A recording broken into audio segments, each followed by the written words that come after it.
Jiang Yifeng's gaze became deep and solemn, as if he had fallen into endless contemplation. He pondered silently. How did she know the questions I wanted to ask? Time ticked by, and Jiang Yifeng remained silent, lost in thought. Various possibilities swirled in his mind. Gradually, a thought flashed through his mind. In this place, there had always been someone deliberately hunting down local cultivators. Even those seeking the immortal Tao couldn't escape their fate. To survive and continue cultivating in such a harsh environment, one must have faced such pursuits. Even if not directly hunted, they would surely be aware of the ongoing persecution of local cultivators. Otherwise, surviving here would be nothing but a fool's dream. With this realization, Jiang Yifeng finally understood. The questions he wanted to ask were precisely the ones every cultivator in this land desperately sought answers to. No wonder Bai Ruoxue could read his mind so easily. Jiang Yifeng couldn't help but sigh deeply in his heart. It truly confirms the old saying, ginger gets spicier with age. Bai Ruoxue, worthy of being a great cultivator, had seen through everything long ago. At the same time, Jiang Yifeng understood her intentions. Bai Ruoxue likely harbored resentment towards those who hunted local cultivators. Moreover, once he knew the truth, he would undoubtedly seek a path to redemption, inevitably clashing with those people. However, none of this mattered. Even without knowing the reasons, he couldn't escape their pursuit. Previous simulations had made Jiang Yifeng deeply aware, whether it was personal misfortune or family upheaval, it all stemmed from the prohibition of cultivation in this place.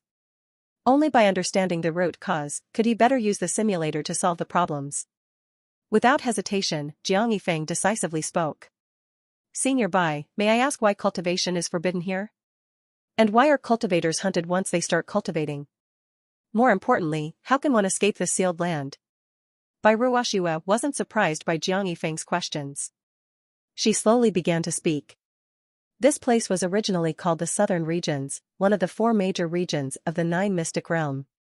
For some unknown reason, it angered the beings from the heavens, turning this place into a land of divine punishment. Every few decades, heavenly thunder descends to annihilate cultivators. My senior brother's sect was actually wiped out by heavenly thunder, so you understand why I could see through that you're not a disciple of the heavenly profound temple, right? Saying this, Bai Ruoxue smiled at Jiang Yifeng. Jiang Yifeng nodded in understanding. No wonder she saw through it. He had wondered why those who destroyed the heavenly profound temple didn't trouble Bai Ruoxue or let her seek revenge. But there was no enemy, it was caused by heavenly thunder. Or rather, the enemies weren't from this realm but were celestial beings from above. How could one seek revenge against them? Of course, that wasn't important.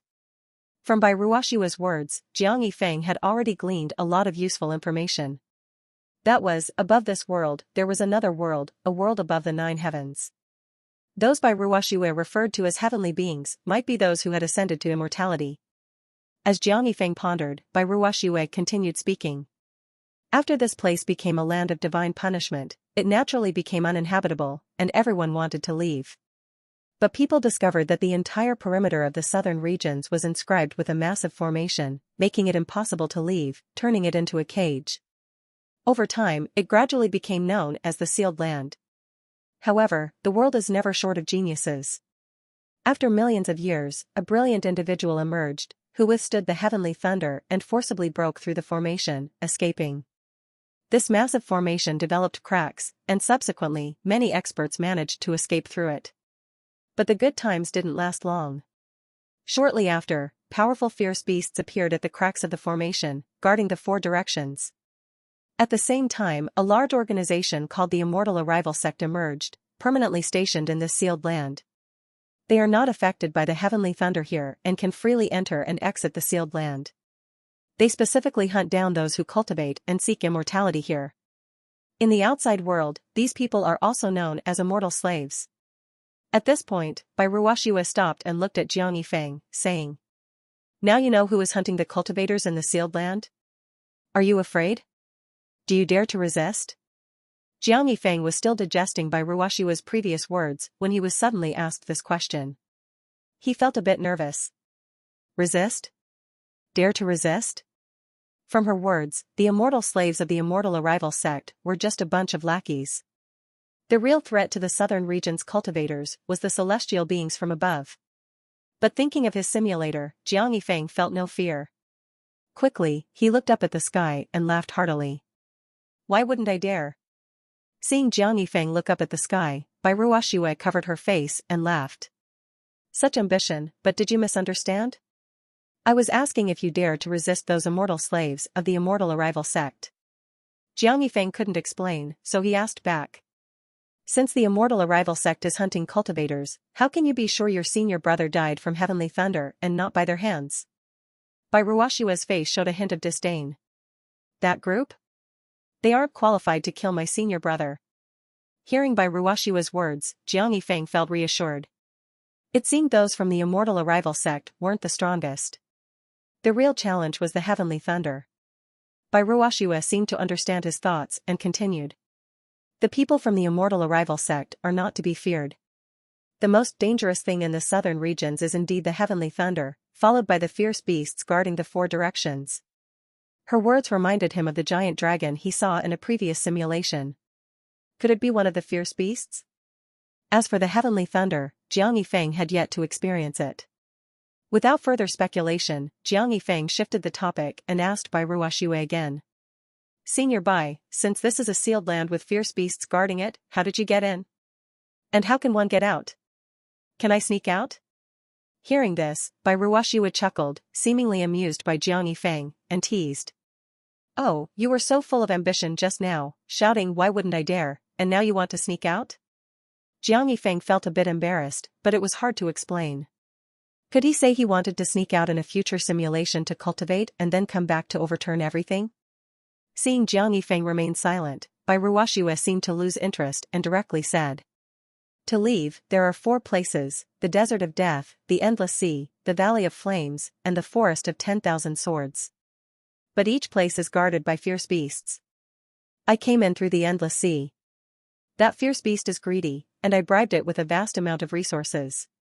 But I can only stay here for a few days, I can't take anyone out. If you want to leave, other than breaking through by force, I can't think of another way.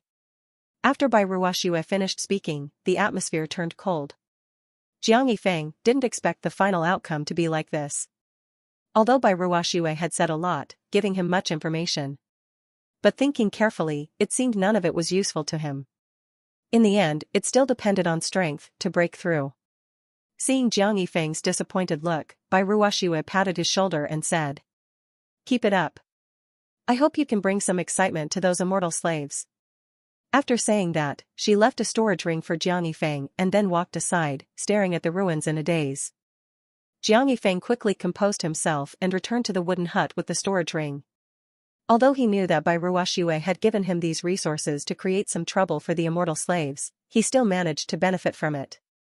Jiang Yifeng opened the storage ring, and his mood instantly brightened. There was a pile of spirit stones, and he counted them, there were a full 20,000. However, this time, there was no teleportation array disc or breath-concealing talisman. People are indeed fickle. Once they knew he wasn't a disciple of the Heavenly Profound Temple, they didn't give him any life-saving items. It was clear they saw him as dispensable entertainment. Jiang Yifeng glanced at Bai Ruoxue in the distance and chuckled to himself, you see me as a plaything? Little do you know, I see you as an ATM. Looking at the storage ring in his hand, Jiang Yifeng thought that since he had gotten the answers to his questions and the resources he wanted, it was time to end it. He silently recited, "End deep simulation." In an instant, the scene before him changed, and he found himself back in his bedroom at the Jiang family mansion. Of course, in reality, he had never left, it was just his consciousness that felt like it had gone and returned. Rubbing his head, Jiang Yifeng didn't rush to summarize the gains from this deep simulation but instead looked at the simulator. You received a large number of spirit stones from Bai Ruoxue, but you didn't use them for cultivation, you kept them well preserved. 3 days passed in a flash, and Bai Ruoxue left. Before she left, she gave you a half-smiling, "Good luck." Shortly after Bai Ruoxue left, you also departed from that place. However, this time, you didn't head straight to the Desert of Death. You remembered Bai Ruoxue mentioning the Endless Sea, the Valley of Flames, and the Forest of 10,000 Swords, places you had never heard of. You felt that the rewards for this simulation's objectives had been achieved, so you didn't need to cultivate or be overly cautious.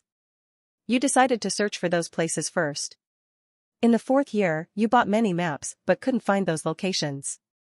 You discovered that most of the maps you bought only covered the Great Abyssal Kingdom, the Liang Kingdom, and a few neighboring countries. The only place by Ruoshua mentioned that was recorded on the maps was the Desert of Death, but it was just marked as a desert without a specific name. This made you realize that the southern regions might be much larger than you had imagined. Mortals can only travel so far in their lifetime, so buying maps to find locations wasn't realistic. As for asking around, you had no intention of doing so. You knew that if you dared to inquire, you'd definitely be watched by those immortal slaves by Ruoshua mentioned. In the 5th year, you stopped buying maps and left the Great Abyssal Kingdom, heading towards the Liang Kingdom. In the 6th year, you left the Liang Kingdom and arrived in the completely unfamiliar Min Kingdom. In the 10th year, you traveled further and further, learning about many countries and tribes you had never known before. It seemed you had given up on finding those locations and started a true journey. In the 18th year, you began to move away from inhabited areas. You found that with your pace, it took 1 or 2 months to occasionally encounter a primitive tribe. In the 23rd year, you seemed to reach the end of the road and saw a vast valley that looked like flames. The words Valley of Flames immediately appeared in your mind. You were overjoyed and thought to yourself, finally found it, my persistence paid off. You carefully wrote down a note, from the Liang Kingdom, head east to the end, and you'll find the Valley of Flames. After writing it once, you didn't stop, but continued to write it over 100 times. After finishing, you still felt it wasn't reliable enough, so you muttered it dozens of times. After doing all this, you thought, now the outside me should know, right? Still feeling uncertain, you set a goal for yourself to say and write this sentence at least 10 times a day. Jiang Yifeng outside the simulator couldn't help but laugh. Even in the simulator, he was still so clever. If the simulated version of himself hadn't written it down and given hints, the simulator might have glossed over this information. Although he didn't know if having the approximate coordinates of the Valley of Flames would be useful, it might come in handy someday. Jiang Yifeng thought to himself, is this considered finding a bug in the simulator? He gave himself a thumbs up and continued to look at the simulator. After finding the location of the Valley of Flames, you had no intention of entering it but started to head back. On the way back, you moved even more urgently. In the 37th year, you returned to the Great Abyssal Kingdom. During this time, nothing significant happened. You hid well and didn't encounter any immortal slaves. Of course, you understood that the breath-concealing talisman by Ruoshua had given you played a significant role. In the 38th year, you entered the Desert of Death. In the 42nd year, you settled in an oasis in the Desert of Death, using the map you had. You believed this location was where you had stayed during your last simulation. In the 43rd year, you hid early, waiting for the demonic dragon to emerge. Not long into the year, you felt the desert shaking. You knew the demonic dragon was about to be born. You kept a close eye on the sky and saw a figure in a green robe battling the demonic dragon in the distance. You knew it was your father, Jiang Fushan, but you had no intention of approaching or waiting in place. Instead, you rushed towards the demonic dragon's lair. Your improved strength increased your speed significantly. Covering thousands of miles, you reached the lair in just 2 or 3 hours. Once inside the lair, you began searching everywhere. You even started chiseling at the golden rock walls, hoping to find something hidden. 2 days passed in the blink of an eye, and the lair was already unrecognizable, full of holes from your chiseling. As you chiseled a new section of the rock wall, you suddenly heard a thunk. Hollow, you exclaimed in surprise and intensified your chiseling. After several hours, you finally made a head-sized hole in the rock wall. Through the hole, you saw a dragon egg placed in the enclosed space. Seeing this, you were overjoyed and put more effort into chiseling. As you chiseled, you muttered to yourself, I wonder if taking the dragon egg can be considered a reward from the simulator. If it could, you thought spirit stones could take a back seat. But before you could put your plan into action, you saw a yellowish-brown demonic dragon descending from the sky. It had returned to its lair. The demonic dragon, perhaps sensing your threat to the dragon egg, immediately breathed dragon flames at you. You quickly activated the teleportation jade plate to escape. In an instant, you disappeared from the spot and reappeared in the desert. You've underestimated the power of the demonic dragon. As soon as you teleported out, it was already in pursuit. At this moment, your cultivation level had increased significantly, and the aftereffects of teleportation were minimal. You quickly activated the teleportation jade plate for the second time, and in the blink of an eye, you disappeared again. However, this did not allow you to escape. Despite teleporting twice in a row, the demonic dragon still managed to catch up in an instant. Soon, after using up 3 teleportations, you despairingly watched as the demonic dragon caught up to you once more. In the end, you shouted, "Southwest corner." You died at the age of 63. This simulation has ended. You can choose 2 rewards from this simulation: Thunderfire True Spiritual Root, Talent, Heavenly Profound Art, Immortal Tao Mental Cultivation Method, Cultivation Level, Foundation Establishment Stage 5, Spirit Stones, 20,000 pieces, Valley of Flames, Route Map. Thunderfire True Spiritual Root, Talent, Price 10 million Energy Value. Heavenly Profound Art, Immortal Tao Mental Cultivation Method, Price 100 million Energy Value. Cultivation Level, Foundation Establishment Stage 5, Price 5 million Energy Value. Spirit Stones, 20,000 pieces, Price 200 million Energy Value. Valley of Flames, Route Map, Price 10 million Energy Value, a route map from the Great Abyssal Kingdom to the Valley of Flames. The simulation finally ended. Jiang Yifeng reflected on the simulation. He felt he had gained a lot. This time, he had obtained a lot of secret information from Bairua Xue. He thought that the shadowy figures who used palms, swords, and even the shadowy vendor who appeared in a previous simulation, were all likely the immortal slaves of the immortal arrival sect that Bairua Xue had mentioned. Jiang Yifeng carefully recalled that they all wore black clothes and killed cultivators or seekers of immortality. He had already suspected they belonged to the same organization, but now he was more certain. Moreover, in the latter part of this simulation, he discovered a bug in the simulator. Without needing a reward, he had learned the approximate location of the Valley of Flames. This made Jiang Yifeng genuinely proud of his simulated self. Well done! And the last shout of Southwest Corner at the end of the simulation, Jiang Yifeng thought, should be a reminder to himself that the secret chamber hiding the dragon egg was in the southwest corner of the dragon's nest. However, Jiang Yifeng also discovered a fatal flaw in the teleportation jade plate, which he had previously considered a life-saving artifact. Against an overwhelmingly powerful enemy, it was completely ineffective. The teleportation jade plate could only teleport 1,000 miles away, a distance that a creature of the demonic dragon's level could cover in an instant. Jiang Yifeng sighed and thought to himself, it seems I can't rely on the teleportation jade plate as a life-saving item anymore. This thing was probably given to him by Bairua Xue to escape from ordinary immortal slaves. Suddenly, Jiang Yifeng wondered if he could match the speed of the teleportation jade plate. Would that mean he had the strength to rival ordinary immortal slaves? The more he thought about it, the more he felt this was the case.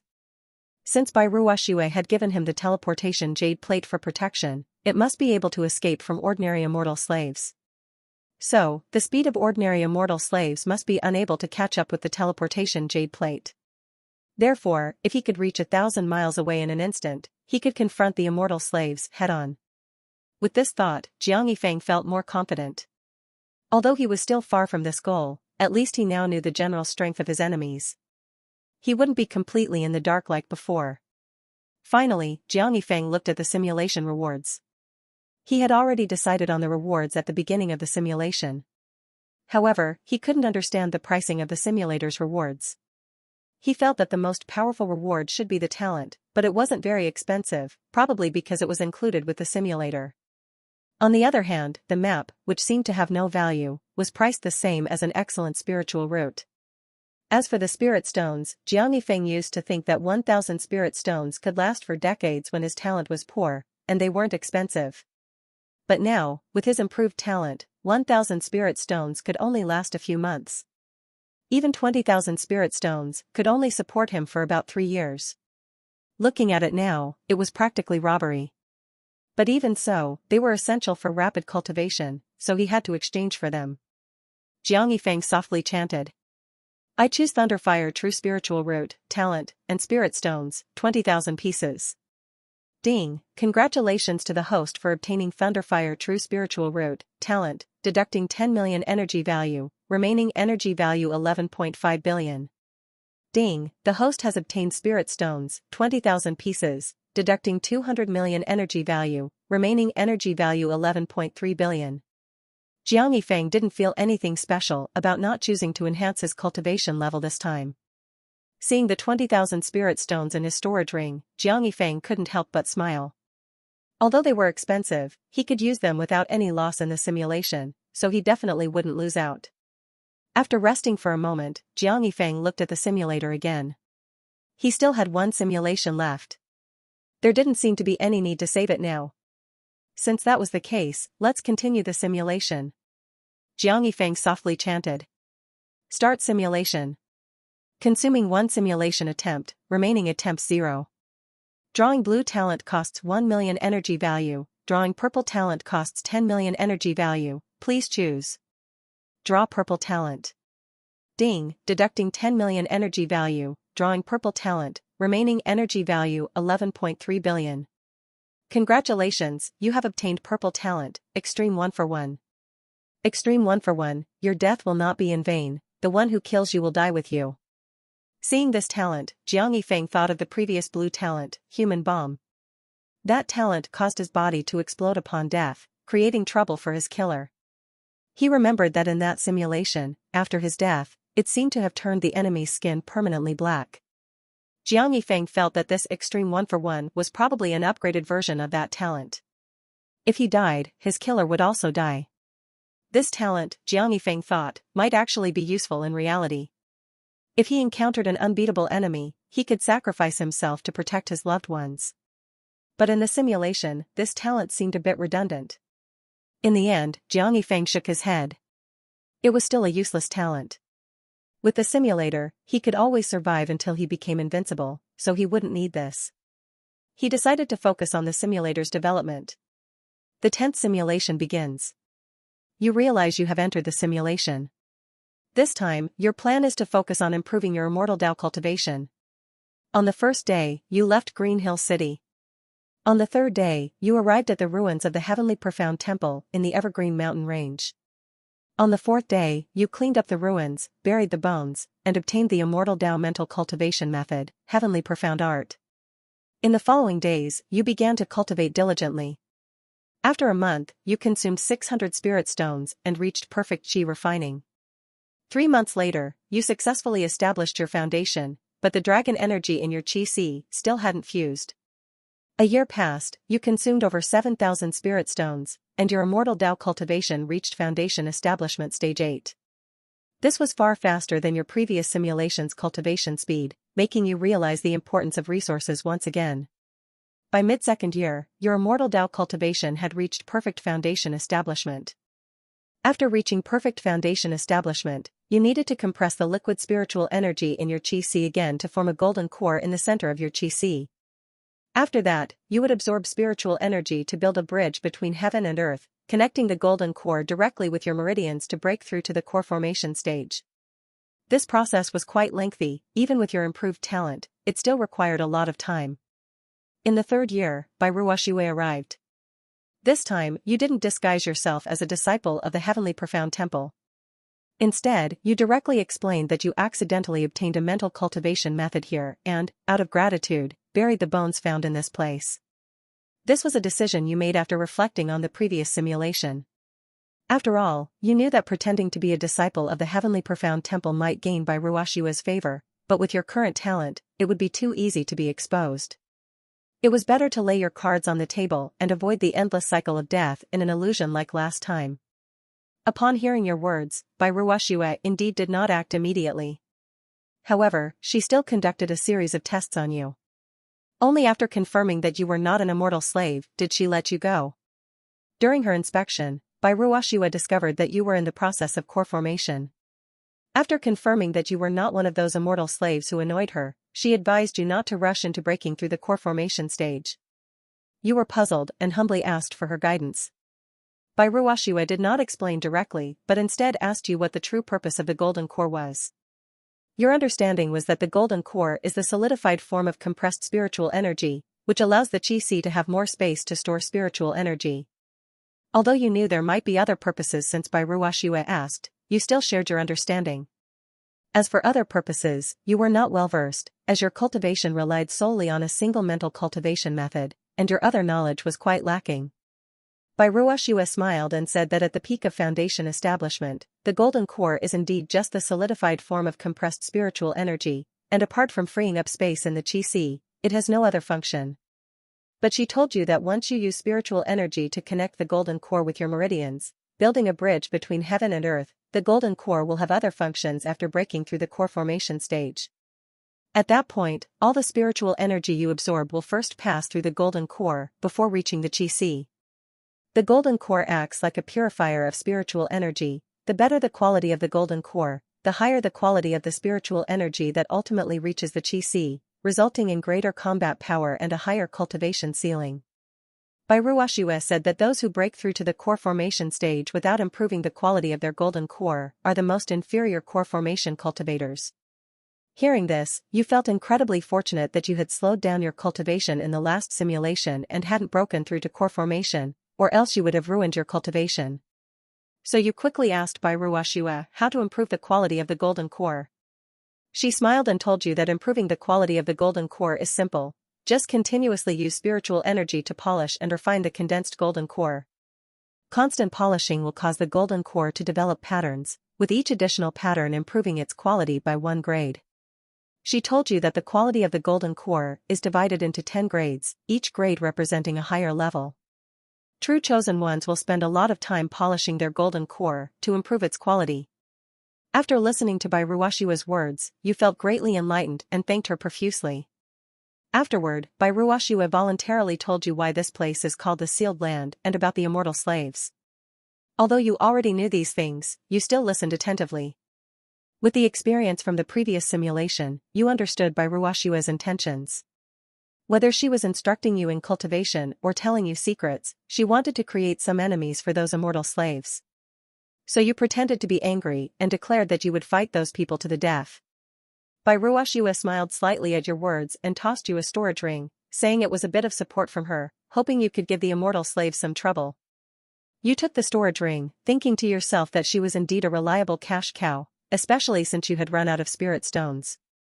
Returning to your cabin, you opened the storage ring and found that Bai Ruoxue had given you even more spirit stones this time, 50,000 pieces. Such a large number of spirit stones made you hesitate, wondering whether you should use them immediately to enhance your strength or save them to bring out of the simulator.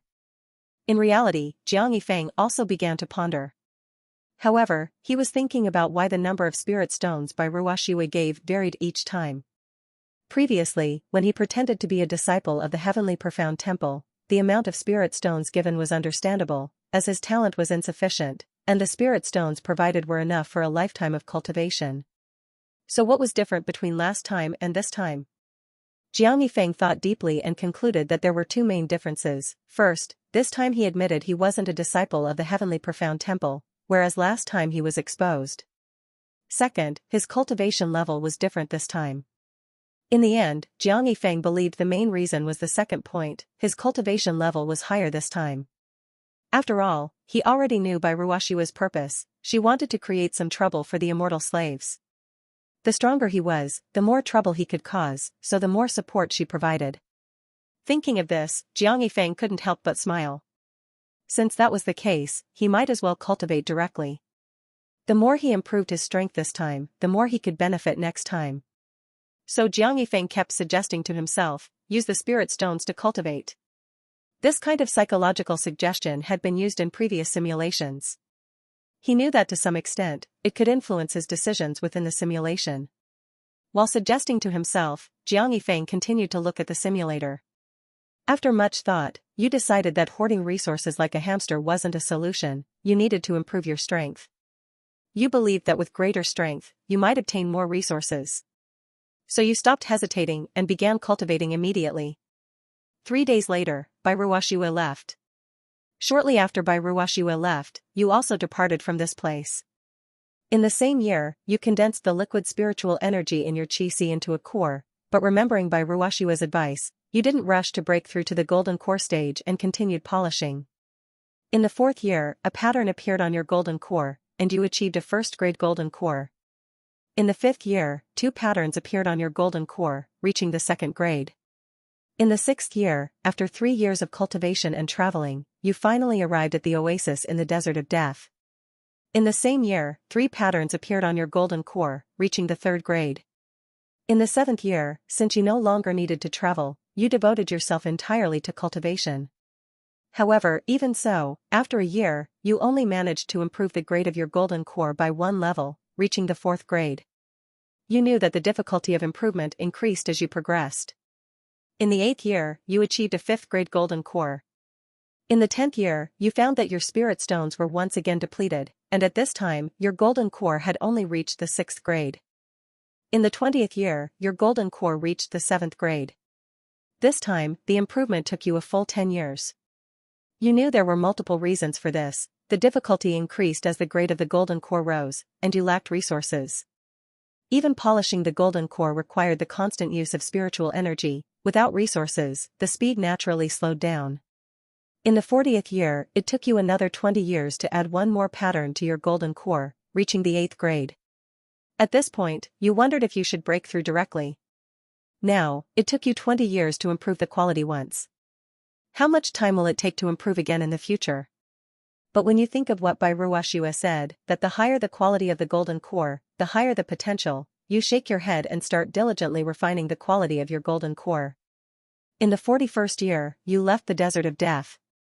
This time, you decided not to target the dragon egg. Every time you approached the dragon egg before, it would attract the demonic dragon. You knew that once you targeted the dragon egg, the simulation would likely end soon. This time, you planned to live by hiding for a while longer, giving yourself more time to improve the quality of your golden core. One day in the 43rd year, you had already reached the edge of the desert of death. Suddenly, you felt a disturbance coming from the desert of death, behind you. You knew it was your father, Jiang Fushan, trying to break through this guarded place again. You shook your head, thinking he probably wouldn't make it. After all, in previous simulations, you always saw the demonic dragon return unscathed. From this, you could infer that either your father, Jiang Fushan, had fled, or he had already died in battle. Without thinking much, you continued walking out of the desert. But soon, you noticed something was wrong. You saw people flying continuously in the sky. Judging by their direction, it seemed they were all heading towards the demonic dragon's location. At this moment, your heart trembled. Why were there so many cultivators? Could they all be immortal slaves? Were they here to help the demonic dragon deal with your father, Jiang Fushan? Soon, you noticed another change in the desert. After those cultivators appeared, various demonic pythons, tens of meters long, emerged from the desert and started fighting them. This gave you quite a scare. You had been in the desert for decades, encountering only some ordinary wild beasts. Except for one time in a simulation, you had never encountered demonic pythons tens of meters long. Now they were appearing in droves. And judging by their ability to fly, it was a hallmark of core formation stage cultivation. You secretly felt fortunate that you hadn't encountered them before. Otherwise, at your current stage of refining the quality of your golden core, still at the peak of foundation establishment, you would have been almost certainly doomed. Just the fact that these demonic pythons could fly meant that if you really fought them, you could only leap to attack, and your chances of winning would be almost nil. You watched as those demonic pythons and cultivators continued their fierce battle. What you saw made you completely dismiss your doubts about these cultivators being immortal slaves. After all, from previous simulations, you had learned that immortal slaves were ultimately on the same side as the demonic dragon guarding the desert. And these demonic pythons lived around the demonic dragon's territory and were now attacking the cultivators. You thought these demonic pythons must be under the demonic dragon's command. Based on this deduction, these cultivators should be local cultivators who usually stayed hidden. But you were somewhat puzzled as to why they suddenly launched such a large-scale assault on the desert of death. Suddenly, you thought of your father, Jiang Fushan. In previous simulations, he always fought the demonic dragon alone. These cultivators were likely in league with your father. Only in this way would these cultivators know that someone could resist the demonic dragon, possibly leading to the current situation. Of course, it was also possible that some people heard that someone could resist the demonic dragon and wanted to take advantage of the chaos to escape the area. You felt that this was probably the case. You looked at these people and finally just shook your head. They didn't know, but you had long known that your father, Jiang Fushan, was probably not a match for the demonic dragon. After all, in previous simulations, the demonic dragon always returned to its nest unscathed. Although the demonic dragon's return might have been due to you targeting the dragon egg, if your father hadn't been defeated, the demonic dragon probably wouldn't have returned so easily. You had heard by Ruashua say that these fierce beasts' purpose was to guard the formation gaps surrounding the southern regions. So it was impossible for it to let anyone pass. You ignored the others and continued walking out of the desert of death. You were already at the edge of the desert of death, and now it took you less than a day to completely walk out of the desert. Seeing the green mountains and clear waters gradually appearing around you, you couldn't help but take a few deep breaths, instantly feeling a bit more relaxed. After cultivating alone in the desert for decades, even in the oasis areas, the endless yellow sand still made you feel somewhat oppressed. While you were still immersed in your thoughts, you heard footsteps behind you. You turned around and saw a stranger in black walking towards you. He looked at you coldly, slowly drew the sword at his side, and murmured, "Don't blame me, matters of cultivators are not for you to know." In an instant, your heart tightened, realizing that this person must be one of those so-called immortal slaves. You understood the meaning of his words. After all, from here, you could still vaguely see the fierce battles of those cultivators in the desert of death. You instinctively grasped the teleportation jade plate at your waist, ready to teleport and escape. But the shadowy figure's sudden charge made you hesitate and abandon the idea of escaping. You suddenly thought, maybe you had overestimated the strength of the immortal slaves before. This shadowy figure wanted to attack you but didn't choose to fly, instead opting to charge on foot, clearly indicating that he hadn't reached the core formation stage. This also made you realize why he didn't attack those flying cultivators but instead targeted you, who seemed to have no cultivation due to the breath-concealing talisman. Thinking about it, since this person wasn't a core formation stage expert who could fly, maybe you could fight him with your current peak foundation establishment strength. It would be a good opportunity to test your strength. Even if you couldn't win, you should have enough time to activate the teleportation jade plate and escape. The shadowy figure didn't know your thoughts. He always considered you an ordinary person, thinking you were scared stiff. As the shadowy figure got closer, you mobilized all the spiritual energy in your chi and then threw a fierce punch at him. This was your first real combat, and you were inexperienced, pouring all the spiritual energy from your chi into this punch. After throwing the punch, you immediately felt drained, becoming somewhat weak. You watched as your punch, carrying immense spiritual energy, swept straight towards the shadowy figure. The moment your spirit-infused punch made contact with the opponent, something unexpected happened. You saw the opponent instantly turn into a mist of blood, leaving no corpse behind. You stared at your own hands, momentarily stunned. It was then you realized that, without you even noticing, you were no longer the weakling you once were. Now, not all immortal slaves could render you powerless. After a brief moment of shock, you noticed that although the shadowy figure had turned into a mist of blood, his storage ring had fallen to the ground. You quickly went over and picked up the storage ring. You didn't rush to check its contents, but chose to leave the area immediately. You were worried there might be other immortal slaves around. Although you had killed one, you were still aware of your own limitations. You didn't think you could defeat all immortal slaves, just because of this. After all, in many previous simulations, the immortal slaves you encountered could fly through the air, clearly the experts among them. This time, you had only encountered a small fry. Half a month passed in the blink of an eye, and you arrived at a small border town called Uyue, where you settled down. It was only then that you opened the storage ring you had obtained from the shadowy immortal slave. Upon opening it, you found numerous items, mostly pills, and over 5,000 spirit stones. You decided to use the spirit stones directly for cultivation, but you didn't recognize the pills and didn't dare to take them recklessly. You didn't pay much attention to this, after all, it was unexpected wealth. If you could use it, great, if not, so be it.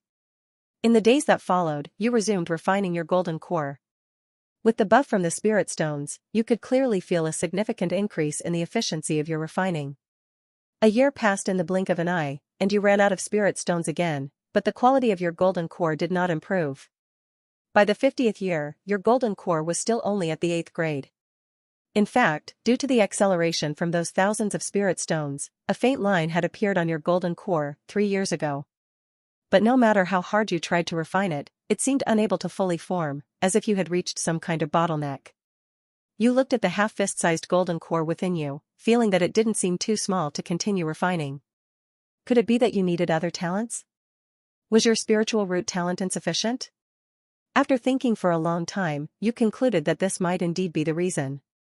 You thought that if anyone could reach the 10th grade golden core just by having a large enough chi, then the wealthy and powerful families would all have 10th grade golden cores. You could enhance the size of your chi with the demonic dragon egg, so the disciples of those great sects and families could surely find similar items to enhance themselves. Thinking of this, you were almost certain that you had reached the bottleneck of your own talent. But you didn't rush to break through to the core formation stage. No matter what, as someone with a simulator, you felt uncomfortable not striving to be the strongest. You didn't believe that a mere bottleneck could stop you. If 1 year wasn't enough, then 10 years, if 10 years wasn't enough, then 100 years. You decided to confront your golden core head-on, refusing to stop until you reached the 10th grade. On a certain day in the 52nd year, while you were refining your golden core, you suddenly felt a sense of foreboding. You frowned slightly, looking around in confusion, but found nothing amiss. Just as you thought you were being paranoid, a bolt of lightning suddenly struck from the sky, hitting you directly. However, besides your immortal Tao cultivation, you also had the 9th level of condensing core realm and martial Tao cultivation, and your physical body was quite strong. The lightning only severely injured you, not killing you outright. Just as you thought the lightning was a coincidence, you saw more lightning gathering in the sky, heading straight for you. With a loud boom, you were struck by lightning again. This bolt was clearly more powerful than the previous one, leaving you covered in blood and on the brink of death. But it wasn't over. The lightning in the sky continued to gather, seemingly intent on killing you. At this moment, you suddenly remembered by Ruoshua mentioning the heavenly punishment thunder. She had said that every few decades, this sealed southern region would experience lightning strikes to kill local cultivators. You looked into the distance and saw that, indeed, besides your location, there were many places far away where lightning was also striking. You knew you had no power to resist this heavenly thunder. You looked up at the sky and suddenly remembered the extreme body tempering method mentioned in the unnamed technique. You thought to yourself, this must be the ultimate test, right? Instead of retreating, you advanced towards the incoming lightning, laughing loudly, let this heavenly thunder come even fiercer. With a boom, the lightning exploded, and your body was covered in electric light, with no intact flesh left. But that wasn't the end. A large amount of purple-blue electric arcs had already entered your chi, trying to destroy your golden core. Cracking sounds continuously came from your golden core. However, your golden core, which you had been refining for so long, was quite sturdy and held on for the time being. But before you could adjust, more lightning struck from the sky, one bolt after another. Gradually, you lost all sensation in your body. At this point, besides your body, your chi was also filled with lightning. Your golden core was riddled with holes, on the verge of collapse. Your breath grew weaker and weaker, and you were on the brink of death. With another boom, a bolt of lightning struck, and you felt it might be the last one you could withstand. At that moment, you felt primordial energy surging from your blood and flesh, as if it were angry and roaring. In an instant, all the primordial energy in your body went berserk, turning from pale cyan to crimson, starting to repair your body. Congratulations, your martial Tao cultivation has broken through to the chi motion realm. At this moment, you looked at the lightning still coming from the sky and laughed. You had achieved extreme body tempering. Heavenly thunder? Nonsense, it was just nourishment for your cultivation. Due to your breakthrough in martial Tao, your physical strength increased significantly, allowing you to withstand 2 more bolts of lightning. But your golden core in the chi could no longer hold on. With a few more electric arcs, your golden core in the chi shattered completely. What you didn't know was that before your golden core shattered, 9 lines were clearly visible on it. One of the lines even had purple-blue electric arcs flashing on it. 2 minutes later, you couldn't hold on any longer. You died at the age of 72. Extreme 1-for-1 talent triggered. At the moment of your death, in the immortal realm above the 9 heavens, an immortal lord assigned to control the lightning array suddenly choked and died from a burst of immortal energy. This simulation has ended. For this simulation, you can choose 2 rewards: Extreme 1-for-1 talent, Heavenly Profound Art, Immortal Tao Technique, Martial Tao Cultivation, First Level of Chi Motion Realm, Immortal Tao Cultivation, Perfect Foundation Establishment. Extreme 1-for-1 talent, price 10 million energy value. Heavenly Profound Art, Immortal Tao Technique, price 100 million energy value. Martial Tao Cultivation, First Level of Chi Motion Realm, price 10 million energy value. Immortal Tao Cultivation, Perfect Foundation Establishment, price 90 million energy value. Note, due to the refinement of a 9-grade golden core, the price has increased. This simulation lasted the longest so far. Jiang Yifeng felt he had gained a lot. Not only were his cultivation results abundant, but he also experienced his first battle in the simulator. This made him realize that not all immortal slaves were as strong as he had thought. The most surprising part of the entire simulation was the heavenly thunder at the end, which unexpectedly helped him break through in both martial Dao and immortal Dao. That wasn't a terrifying heavenly thunder, it was clearly a cultivation resource. Of course, Jiang Yifeng was just joking in his mind. From the end of the simulation, he already knew that the heavenly thunder was actually caused by someone in the immortal realm operating a heavenly thunder array. But these matters were too far removed from his current self to worry about. As for other things, Jiang Yifeng didn't expect that there were far more local cultivators than he had imagined. All this information would be useful in his future simulations. Without further thought, Jiang Yifeng directly made his choice for this simulation's rewards. I choose Martial Dao Cultivation, first level of Qi Motion Realm, and Immortal Dao Cultivation, Perfect Foundation Establishment. Ding, Martial Dao Cultivation, first level of Qi Motion Realm, successfully extracted, deducting 10 million energy value, remaining energy value 11.3 billion. Ding, Immortal Dao Cultivation, Perfect Foundation Establishment, successfully extracted, deducting 90 million energy value, remaining energy value 11.2 billion. As soon as the rewards were confirmed, Jiang Yifeng felt changes in his body. First, his blood and primordial energy, which had been relatively calm, seemed to become more violent and surged. He knew this was a sign of his martial Dao advancing to the Qi Motion Realm. Once martial Dao reaches the Qi Motion Realm, primordial energy undergoes a transformation, becoming more vigorous and aggressive. Of course, this only happens during the advancement process.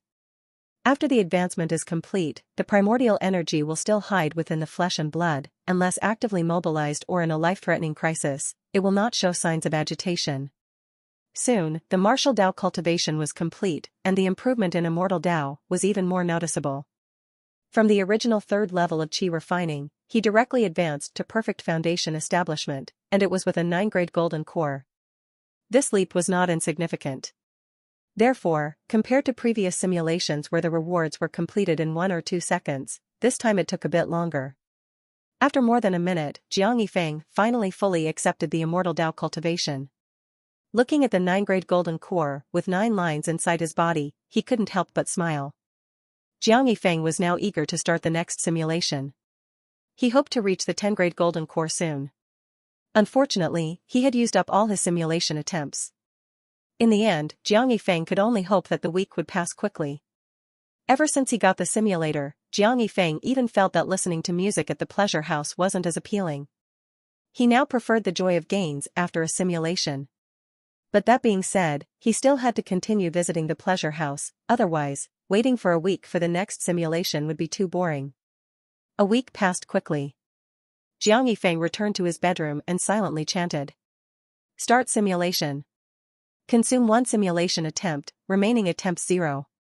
Extracting blue talent costs 1 million energy value, extracting purple talent costs 10 million energy value, please choose. Extract purple talent. Ding, deducting 10 million energy value, extracting purple talent, remaining energy value 11.2 billion. Congratulations, you have obtained purple talent, Eye of Insight. Eye of Insight, your eyes can see some of the true information of all beings. Note, all beings does not only refer to humans, but also includes all other intelligent creatures. Great talent. Seeing this talent, Jiang Yifeng was delighted. Being able to see the true information of all beings meant that in the future, whether in simulations or reality, he could know in advance if he was in danger. Moreover, when facing enemies, he could clearly know if he could contend with them. Jiang Yifeng calculated in his mind that this talent must be taken out as a reward. So he continued to look at the simulator. The 11th simulation begins. You realize you have entered the simulation. You think of the Eye of Insight, talent, you just obtained and can't wait to test it out. You walk out of the room and knock on Little Peach's door. You glance at her and then turn to leave. Your action leaves Little Peach puzzled and confused. However, you just wanted to test the effect of the Eye of Insight, talent. With that glance, you have already seen Little Peach's true information, accurately and in detail. You marvel at how useful the Eye of Insight is. But soon, you encounter a problem. As you wander around the Jiang family mansion, you find that every person you see has a string of information above their head, making you a bit dizzy. You think this talent shouldn't be like this, there must be a way to control it at will. If you don't want to observe certain people, shouldn't the information not appear? The next day, after a day of testing, you finally confirm that your idea is correct. However, precise control is still somewhat difficult. You still inadvertently see a lot of other people's personal information. You conclude that as long as you are curious about someone, you will unconsciously see their information. This situation is something you can fully accept. You feel that the Eye of Insight talent seems to be a kind of mental power. You think that if you can control your curiosity one day, you might be able to use this talent as you wish. On the third day, you leave the Jiang family mansion and walk to the streets of Green Hills City, feeling a bit uneasy as you look at the crowd. Before having the Eye of Insight, you didn't know, but now you see that the seemingly ordinary Green Hills City actually hides several immortal slaves. Some are disguised as passers-by, some as vendors, and even some as beggars. Among them are some familiar faces. However, you find that the immortal slaves in Green Hills City have low cultivation levels. All are at the foundation establishment level, and should not be your match. But, thinking that the simulation has just begun, you do not alert them. On the fourth day, you leave Green Hills City under the cover of night, without anyone noticing. On the sixth day, you arrive at the ruins of the Heavenly Profound Temple in the Evergreen Mountain Range. After arriving, you do the same as before, clearing the ruins, burying the bones, and obtaining the Heavenly Profound Art Mental Cultivation Method and Severely Damaged Cultivation Notes. In the following days, you begin daily cultivation. As usual, you practice the unnamed martial Dao technique once a day, spending the rest of the time refining your golden core. In the blink of an eye, it is the third year, and Bai Ruoxue appears on time. Before the other party could start doubting you, you confessed honestly, saying that you built the cemetery for the seniors here out of gratitude after obtaining the Heavenly Profound Art. Bai Ruoxue didn't believe you right away. Instead, she used her divine sense and spiritual energy to forcibly inspect you inside and out. In the end, she confirmed that you were not the immortal slave she despised. At the same time, you also used the Eye of Insight talent on Bai Ruoxue. This time, you finally learned Bai Ruoxue's true strength. She turned out to be an 8th layer of Tribulation Immortal Dao powerhouse. You must know that the highest realm of cultivation recorded in the cultivation notes is merely the Tribulation crossing stage. This undoubtedly proves that she is indeed a peerless expert in the Immortal Dao. However, you were unaware that while you marveled at Bai Ruoxue's strength, her heart was also stirred. Bai Ruoxue never expected that in this sealed southern regions, there would be a peerless chosen who had achieved a perfect foundation establishment and polished a 9th-grade golden core. Although the records mention a 10th-grade golden core, those are just records. In Bai Ruoxue's memory, she had never truly seen anyone with a 10th-grade golden core. A 10th-grade golden core is no longer just a matter of talent and effort, it also requires a great opportunity. The only person Bai Ruoxue had heard of with a 10th-grade golden core was a peerless expert from millions of years ago, who resisted heavenly thunder, broke through formations, and ascended to the 9th heaven from this sealed land. In fact, even a 9th-grade golden core is not easy to achieve. Bai Ruoxue knew that there were only a few chosen with 9th-grade golden cores in the entire 9 mystic realm. And now, you, at such a young age, have polished a 9th-grade golden core. This made Bai Ruoxue find it hard to believe. It's not that polishing the quality of a golden core is overly complex, it just consumes too much time.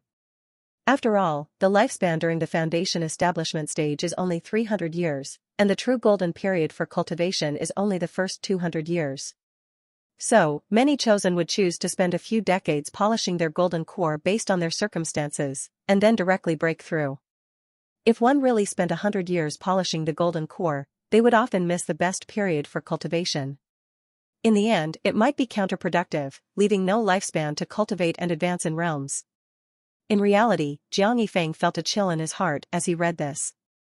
In the last simulation, Bai Ruoxue only mentioned the quality of the golden core, and he recklessly went for it. He knew nothing about this golden period for cultivation. Fortunately, he was in the simulator and didn't need to worry about this. The rarity of a 9th-grade golden core was also something Jiang Yifeng hadn't expected. There were only a few people in the entire 9 mystic realm who had achieved it. No wonder it was so difficult to reach the 9th grade in the last simulation. In the end, it was a fluke, struck by heavenly thunder. Now Jiang Yifeng felt that he really needed to brush up on some common knowledge about cultivation. Who knows what problems he might encounter in the future? He couldn't always rely on the luck of the simulator's text, showing him the way. Jiang Yifeng thought that perhaps in future simulations, he should consider how to escape the southern regions and see the outside world, to enrich his understanding of cultivation. Of course, that was for the future. At this moment, a difficult problem lay before Jiang Yifeng. He couldn't help but furrow his brows. He was wondering if he should still insist on polishing a 10th grade golden core. According to the simulation, a 10th grade golden core required not only talent and effort but also a great opportunity. Finally, Jiang Yifeng quickly reaffirmed his determination. He must strive for a 10th grade golden core. The simulator mentioned that the peerless expert who resisted heavenly thunder, broke through formations, and ascended to the 9th heaven millions of years ago also had a 10th grade golden core. But even so, the formation still existed, indicating that the expert only managed to escape and couldn't kill or eliminate the enemies in the heavens. And Jiang Yifeng himself was also from the southern regions. If he wanted to be safe, he would eventually have to face the immortals in the heavens. If he couldn't even reach the level of the senior who resisted heavenly thunder, he wouldn't be able to protect his family, let alone ensure his own safety. Jiang Yifeng took a deep breath, feeling the weight of his responsibility. However, he also had some ideas. Since the last simulation's heavenly thunder helped him raise his golden core to the 9th grade, perhaps he could continue to use heavenly thunder to see if he could break through to the 10th grade. With his thoughts clear, Jiang Yifeng continued to look at the simulator. Bai Ruoxue looked at you, feeling a sense of pity. A perfect foundation establishment with a 9th-grade golden core already had the potential to become an immortal. Such a chosen, born in this sealed southern regions. She gave you a regretful glance and then walked away without saying much. 3 days passed in the blink of an eye, and Bai Ruoxue left. Before she left, she still gave you a storage ring but didn't mention anything else. This left you feeling very puzzled. You didn't understand why the situation in this simulation changed again. Why didn't she mention the sealed land? Why didn't Bai Ruoxue think of using you to create trouble for the immortal slaves? What you didn't know was that Bai Ruoxue herself was conflicted. She had thought about telling you those things. Your potential could undoubtedly bring great trouble to the immortal slaves. But she truly cherished your talent. She felt that using such a chosen to irritate the immortal slaves was overestimating them. She even considered helping you escape the sealed land. Although she couldn't defeat the guardian beasts, she was confident that she could help you escape if she risked her life. Unfortunately, she ultimately didn't do so, as it would mean directly opposing the immortals in the heavens. She lacked the courage and the strength. In the end, she could only provide you with some resources without using you, leaving your future development to fate. After Bai Ruoxue left, you opened the storage ring she left behind and found that the resources inside were significantly more than in the last simulation. There were as many as 100,000 spirit stones, and there was also a book titled Annotations on Cultivation Knowledge in the storage ring. However, you felt something was off about the book. It seemed too new, with some ink still wet. You suspected that Bai Ruoxue had just written it. Outside the simulator, Jiang Yifeng couldn't help but chuckle. Bai Ruoxue was indeed interesting. In previous simulations, when he was too weak, she provided him with life-saving items and protection. Later, when his talent improved, she became cautious and then tried to use him. Now, seeing his astonishing potential, she began to cherish his talent. She even wrote a book on cultivation knowledge for him on the spot. She was truly unpredictable. Moreover, Jiang Yifeng felt that Bai Ruoxue was indeed very conflicted, or perhaps somewhat tragic. From multiple simulations, it was clear that Bai Ruoxue harbored hostility towards the immortal slaves and even dissatisfaction with the immortals in the heavens. Jiang Yifeng guessed that this might be related to the death of her senior brother. But she didn't dare to rebel herself, only wanting to make small moves to trouble the immortal slaves. Jiang Yifeng didn't dwell on Bai Ruoxue any longer. Instead, he began to ponder over the annotations on cultivation knowledge she left behind. Could he use deep simulation to read and memorize it? From his previous deep simulation experience, Jiang Yifeng understood that the memories within the simulation could be retained. If he read the annotations on cultivation knowledge, he should be able to remember its general content. Judging by the title, This book should contain explanations and introductions to common cultivation knowledge. Remembering the gist of it should be sufficient. After all, it wasn't a mental cultivation method with intricate meridian diagrams and complex spiritual energy flows, where even the slightest mistake could be disastrous. How did Jiang Yifeng know that mental cultivation methods had meridian diagrams? Of course, it was because he had seen the heavenly profound art during his last deep simulation. He had considered memorizing it to save himself a chance to claim simulation rewards. Unfortunately, it wasn't feasible, those meridian diagrams were too intricate. Relying on memory alone, Jiang Yifeng didn't dare to try recklessly. With that thought, Jiang Yifeng silently chanted. Activate deep simulation for 1 day. Ding, activating deep simulation for 24 hours, deducting 240,000 energy value, remaining energy value, 11.2 billion. Entering the deep simulation, Jiang Yifeng took out the annotations on cultivation knowledge, its ink still fresh, and began to study it earnestly. As expected, the content was all about common cultivation knowledge. From qi refining to tribulation crossing, each stage had some points of attention written down. This was immensely beneficial to Jiang Yifeng. In the blink of an eye, a day passed, and Jiang Yifeng remained engrossed in reading. Seeing that the deep simulation was about to end, Jiang Yifeng even extended it by another 10 days. The cultivation information within was too valuable for Jiang Yifeng to miss. He worried that he wouldn't remember it all, so he decided to read it several times. 10 days passed, and the deep simulation ended. Jiang Yifeng's consciousness returned to his bedroom in the Jiang family mansion. He didn't move immediately but continued to digest the memorized content. Regarding qi refining to foundation establishment, and even the 10th grade golden core, Jiang Yifeng already had some understanding. But after reading the annotations on cultivation knowledge, he gained a lot of new knowledge. He also discovered some shortcomings in his previous cultivation. The most crucial point was that he had never considered the role of spiritual roots. According to the annotations on cultivation knowledge, spiritual roots not only affected cultivation speed. They also had their own attributes, which Jiang Yifeng knew because the simulator had shown his spiritual root talent as dual attributes of thunder and fire. But he had never thought about how to develop them. Now Jiang Yifeng knew that thunder and fire attributes were both strong offensive spiritual roots, greatly enhancing combat effectiveness.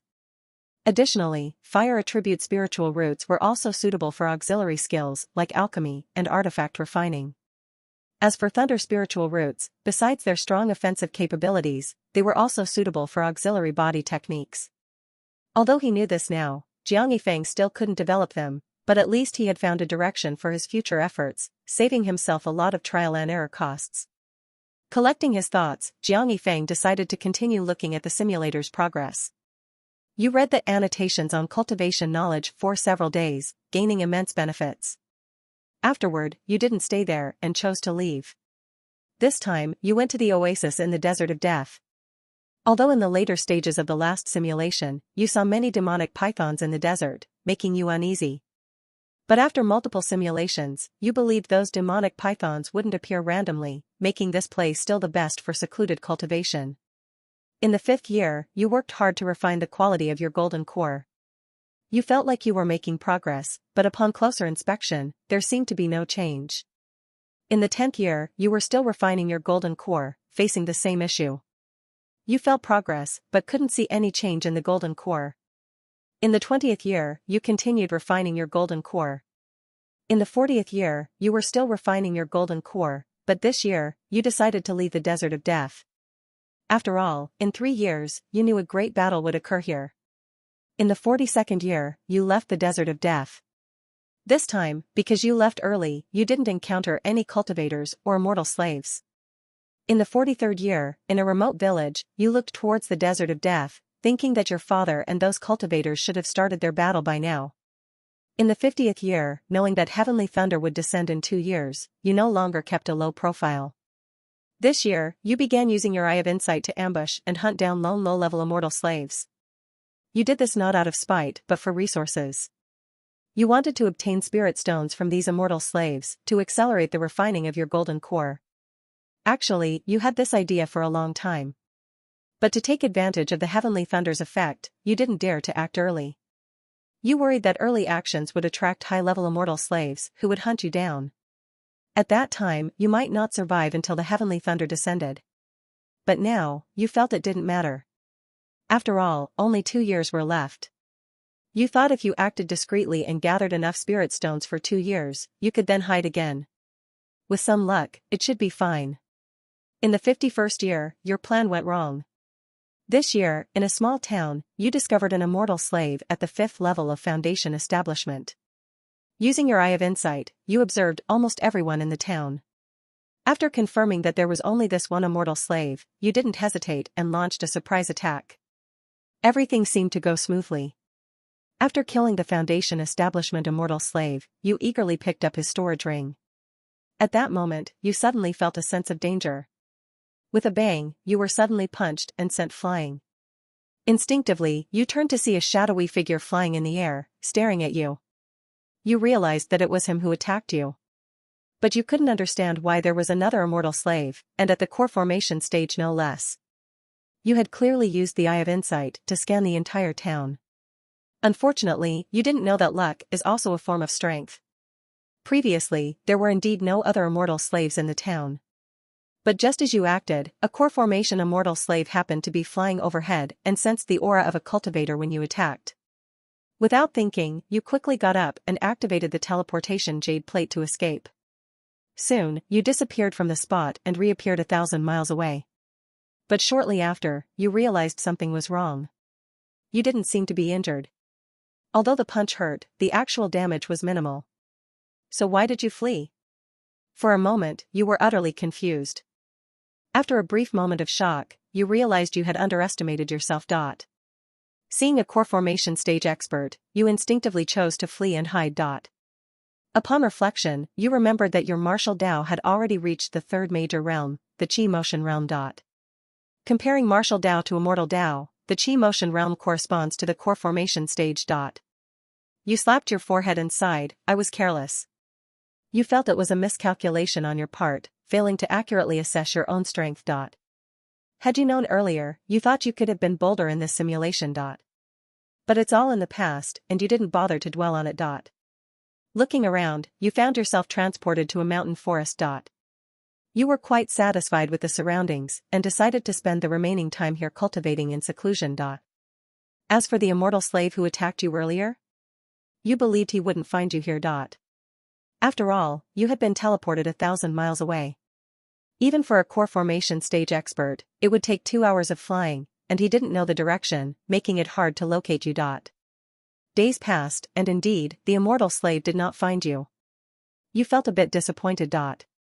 In your heart, you were somewhat eager to be found and have a battle. After all, it was a core formation stage expert. Engaging in a fight would help you better gauge your own strength. If you couldn't win, based on the punch you took earlier, you were confident you could escape again using the teleportation jade plate. Unfortunately, you couldn't fulfill that wish. In the 52nd year, heavenly thunder descended as scheduled. After being struck several times, you could no longer withstand it. You died at the age of 72. This simulation has ended.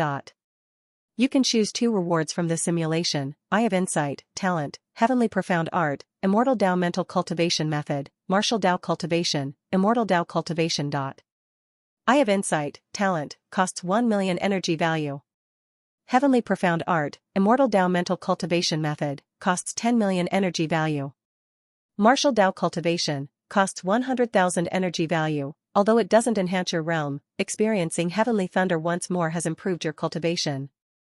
Immortal Dao Cultivation, costs 1 million energy value. The realm hasn't increased, but a 9-grade golden core polished for 52 years seems to have some effect. Jiang Yifeng looked at the simulation rewards, somewhat surprised. Originally, he had planned to choose the talent and the heavenly profound art. After all, neither his martial Dao nor immortal Dao cultivation had increased in realm, so he didn't expect these 2 options to be available. Unexpectedly, even without a realm increase, they appeared in the reward list. This hadn't happened before. But upon closer thought, Jiang Yifeng found it reasonable. The higher the realm, the harder it is to advance. It's possible to be stuck at a minor realm for many years. If the rewards only appeared with realm advancements, the simulator's usefulness would diminish in the later stages. Perhaps this hadn't happened before because his realm was too low. Or maybe the simulator had its own calculation method, requiring a certain threshold to be met for rewards to appear. Looking at the reward list, Jiang Yifeng made his choice. I choose Eye of Insight, Talent, and Immortal Dao Cultivation. Ding, congratulations to the host for obtaining the talent, Eye of Insight, deducting 1 million energy value, remaining energy value, 11.2 billion. Ding, Immortal Dao Cultivation successfully extracted, golden core polishing time increased by 52 years, deducting 1 million energy value, remaining energy value, 11.2 billion. This time, Jiang Yifeng didn't feel anything special from the reward extraction. As for why he chose this way, it was because he wanted to aim for a 10-grade golden core. Previously, he sought opportunities to break through to the 10 grade, but now knowing the simulator could accumulate time, he thought multiple simulations might achieve it. He believed that with enough time, even an iron rod could be ground into a needle. After finishing the extraction, Jiang Yifeng walked out of his room, feeling refreshed. Looking at the sky, it was time to visit the pleasure house and listen to music. Jiang Yifeng shook his paper fan and headed towards the Spring Blossom Pavilion. After all, a playboy must act like a playboy. Especially after this simulation, he knew there were immortal slaves hidden in Green Hills City, including someone he knew. He couldn't afford to show any abnormality. But who was this acquaintance? The simulation didn't reveal the person's name. Jiang Yifeng was quite curious. A week passed quickly. In fact, these past few days had been quite nerve-wracking for Jiang Yifeng. Every day he listened to music with his heart in his throat. Because with the Eye of Insight, he had identified which acquaintance was the immortal slave. To his surprise, it was Qiu Zixuan, the courtesan of the Spring Blossom Pavilion. She was indeed an old acquaintance. Jiang Yifeng had frequented her services many times before. Knowing Qiu Zixuan was an immortal slave, Jiang Yifeng considered not going to the pleasure house. But then he thought it best to maintain his usual lifestyle. Reality wasn't a simulation, there were no do-overs. Any flaw could bring danger, Jiang Yifeng thought. At this moment, seeing the simulation attempts had refreshed, Jiang Yifeng quickly returned to his room and softly muttered. Start simulation. Consuming 1 simulation attempt, remaining attempts 0. Drawing blue talent costs 100,000 energy value, drawing purple talent costs 1 million energy value, please choose. Draw purple talent. Ding, deducting 1 million energy value, drawing purple talent, remaining energy value 11.2 billion. Congratulations to the host for obtaining purple talent, intelligence reduction aura. Intelligence reduction aura, essential for the protagonist, those who interact with you will have their intelligence forcibly reduced. Note, without the fate of a protagonist, having the illness of a protagonist might not always be a good thing. This. Looking at the talent he drew, Jiang Yifeng felt both joy and sorrow. If it weren't for the note at the end, he might have been happy. After all, having read countless novels in his past life, Jiang Yifeng knew how absurd the intelligence reduction aura was. But seeing the note, Jiang Yifeng felt it was subtly mocking him. Forget it, let's see how the simulation goes. The 12th simulation begins. Knowing you were entering the simulation, you immediately left your room, preparing to head to the ruins of the Heavenly Profound Temple. Just as you stepped out, you encountered Little Peach, the maid, carrying tea. Seeing you, her face turned red, and she stared at you intently. Then you heard a plop as Little Peach, distracted by looking at you, fell into a pond. The pond wasn't deep, not enough to drown her, so you didn't pay much attention and continued walking outside. On the street, you were suddenly stopped by a young master you didn't recognize, likely an outsider passing through Green Hill City. He accused you of looking at him and ordered his men to gouge out your eyes as an apology. You suddenly felt something was off, like a scene from a novel you read in your past life. That's when you realized the intelligence reduction aura had already taken effect. But this seemed even more awkward. Just for looking at him, he was causing trouble? You couldn't help but marvel, intelligence reduction aura, truly terrifying. You didn't want to get entangled with this young master, but you also didn't want to expose your strength too soon. After all, the simulation had just begun, and Green Hill City had immortal slaves. So, you revealed your identity, saying you were the young master of the Jiang clan firm, hoping he would back off. Unfortunately, the young master sneered, saying you were just a merchant's son, while his father was the lord of the neighboring Bright Moon City, a high-ranking official appointed by the ruler of the Great Abyssal Kingdom. He didn't take you seriously at all, even threatening to gouge out your eyes and bankrupt the Jiang clan firm. You were speechless, thinking that the intelligence reduction aura was really too harsh. Just one glance at him, and it escalated to this? The key point you didn't understand was how a city lord's son from Bright Moon City dared to speak like this. Bright Moon City was just a small city, and there were at least tens of thousands of such city lords in the Great Abyssal Kingdom. You thought that this city lord, if you really compared, was probably on the same level as a town mayor from your previous life. It was one thing for a city lord's son to look down on you, a son of one of the nation's top wealthiest firms. But he even wanted to shut down the Jiang clan firm, which had business across multiple countries. You felt this was simply against common sense. Anyone with a bit of brain wouldn't say such things. Seeing that things couldn't be resolved peacefully, you were considering whether to reveal some of your martial strength and leave first. At this moment, a woman's figure appeared, standing in front of you. She slapped the young master, sending him flying dozens of meters away. With such force, everyone could see that the woman was no ordinary person. The young master's guards were too scared to act, and they left with their young master in disgrace. However, as the young master left, he still shouted that he would be back and that you should wait. The young master left, but the trouble didn't end. Instead, it made you feel even more troubled. Because the person who intervened was Qiu Zhishuan, the courtesan of the Spring Blossom Pavilion. You knew she was an immortal slave. You saw her looking at you affectionately, asking why you didn't come to listen to her song today, saying she missed you dearly. You felt a chill in your heart. Damn, another one affected by the intelligence reduction aura. Qiu Zhishuan wasn't like this before. Although she wasn't cold to you, she had never been so infatuated. In the end, your plan to go to the Evergreen Mountain Range to retrieve the mental cultivation method from the Heavenly Profound Temple ruins was delayed. Helplessly, you followed Qiu Zhishuan to the Spring Blossom Pavilion and listened to her sing for half the night. It was only late at night that you found an excuse to slip away. Leaving the Spring Blossom Pavilion, you hurried towards the Evergreen Mountain Range under the cover of night. With your strength, it should have taken only 2 or 3 days to cover the distance of a few thousand kilometers. But this time, it took you a full half-month to reach the Evergreen Mountain Range.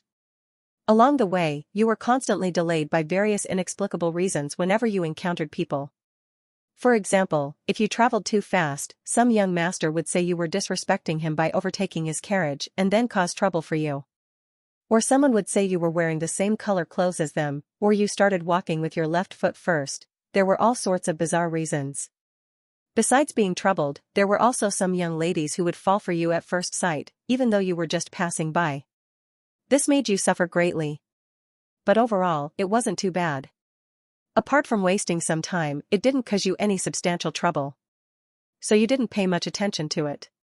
After arriving at the Heavenly Profound Temple ruins, you cleaned up the place as usual. Then you buried the bones and obtained the Immortal Tao mental cultivation method, Heavenly Profound Art. In the following time, you continued to refine your golden core. Half a year passed in the blink of an eye, and while you were cultivating, you suddenly heard someone calling your name. You opened your eyes and saw that it was Qiu Zhishuan. This made your heart skip a beat, and you became a bit flustered. You couldn't understand why Qiu Zhishuan was here. This had never happened in previous simulations.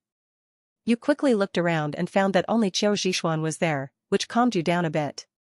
She was only at the peak of the Foundation establishment stage, the same level as you. You thought she was not a threat, so you secretly gathered your spiritual energy, preparing to strike first. But before you could act, you saw Qiu Zhishuan looking at you affectionately, questioning why you hadn't come to listen to her sing for 2 months and why you were hiding in this deep mountain. Her tearful look made it seem as if you had wronged her. You were unmoved, not considering whether what she said was true or false. You only knew that she was an immortal slave, and if she saw you cultivating, you would be in danger if you didn't kill her. So when Qiu Zhishuan approached, you chose to attack without warning. But just as your attack was about to reach Qiu Zhishuan, you saw her body shift, easily dodging it. Seeing the scene made you frown. This was not the outcome you had imagined. You remembered that in previous simulations, you had successfully ambushed many Foundation establishment immortal slaves. You didn't expect Qiu Zhishuan to be an exception this time, with such remarkable body techniques. This made you more vigilant. After all, your current combat relied solely on spiritual energy and physical strength. You hadn't learned any combat techniques. Unlike your vigilance, Qiu Zhishuan looked at you intently, tears streaming down her face, and said aggrievedly, "You actually hit me." Minutes passed as you continuously attacked Qiu Zixuan, but she only dodged and looked at you pitifully, without counterattacking. By now, you realized something was wrong. With the body techniques Qiu Zixuan displayed, if she wanted to leave, you couldn't stop her. If she wanted to kill you, she could use her body techniques to her advantage, or leave and find stronger immortal slaves to kill you. Suddenly, you thought of the intelligence reduction aura. Could it be that this talent had made Qiu Zixuan, an immortal slave, so infatuated with you that she had given up her mission to kill cultivators? You were astonished and thought, no way. Thinking this, you paused your attacks and asked Qiu Zixuan why she was here. But your hand was tightly gripping the teleportation jade plate, ready to teleport away at any sign of danger. Seeing you stop attacking, Qiu Zixuan smiled and said, "I knew Brother Yifeng couldn't bear to really hit me." Hearing her sweet voice, you felt a chill in your heart. You thought, "It's not that I can't bear to hit you, I want to kill you, but I just can't do it." However, Qiu Zixuan soon explained how she managed to find you. She said that she missed you because you hadn't come to listen to her music for a few days, so she started looking for you. She followed the direction you left, carrying your portrait and asking passers-by. She searched many wrong places and spent half a year before finally finding you here. After hearing Qiu Zixuan's words, you understood that it was indeed the effect of the intelligence reduction aura. Otherwise, who would believe that an immortal slave hidden in the dust would go to such lengths to find a young master from a pleasure house? Then, you tentatively asked her how she started cultivating. Of course, you knew that immortal slaves belonged to an organization called Immortal Arrival Sect, and this was also a test for you. Upon hearing your question, Qiu Zixuan's affectionate gaze changed slightly. It seemed she thought of something, then after looking around for a while, she told you that you must never reveal your cultivation level in front of others. You pretended not to understand and asked why. Surprisingly, Qiu Zixuan didn't hesitate and directly revealed the secrets of the Immortal Arrival Sect, including the fact that immortal slaves hunt local cultivators. This made you feel a bit guilty about killing her. You decided not to harm Qiu Zixuan but to observe her instead. You wanted to see if you could get any other information from her. After all, she was from the Immortal Arrival Sect, and she might know things that outsiders didn't. However, the results were disappointing. She knew even less than Bai Ruoxue. The only useful information was that the Immortal Arrival Sect hunted local cultivators for task rewards, not for some belief, it was all driven by profit. Later, Qiu Zixuan handed you a large number of spirit stones and a body technique manual called Wind Chasing Art. She sweetly said to you, "Brother, your body technique is too weak, it's too dangerous." Originally, you planned to gather information from her and then ambush and kill her. After all, no matter how good she was to you, you knew it was the effect of the intelligence reduction aura, not her true intention. But her act of giving you spirit stones and a technique manual disrupted your plan. So you reluctantly accepted the spirit stones and the wind chasing art manual. In the following days, Qiu Zixuan accompanied you in cultivating in the Evergreen Mountain Range. And you added the wind chasing art to your daily training routine. Halfway through the second year, you started to feel conflicted again.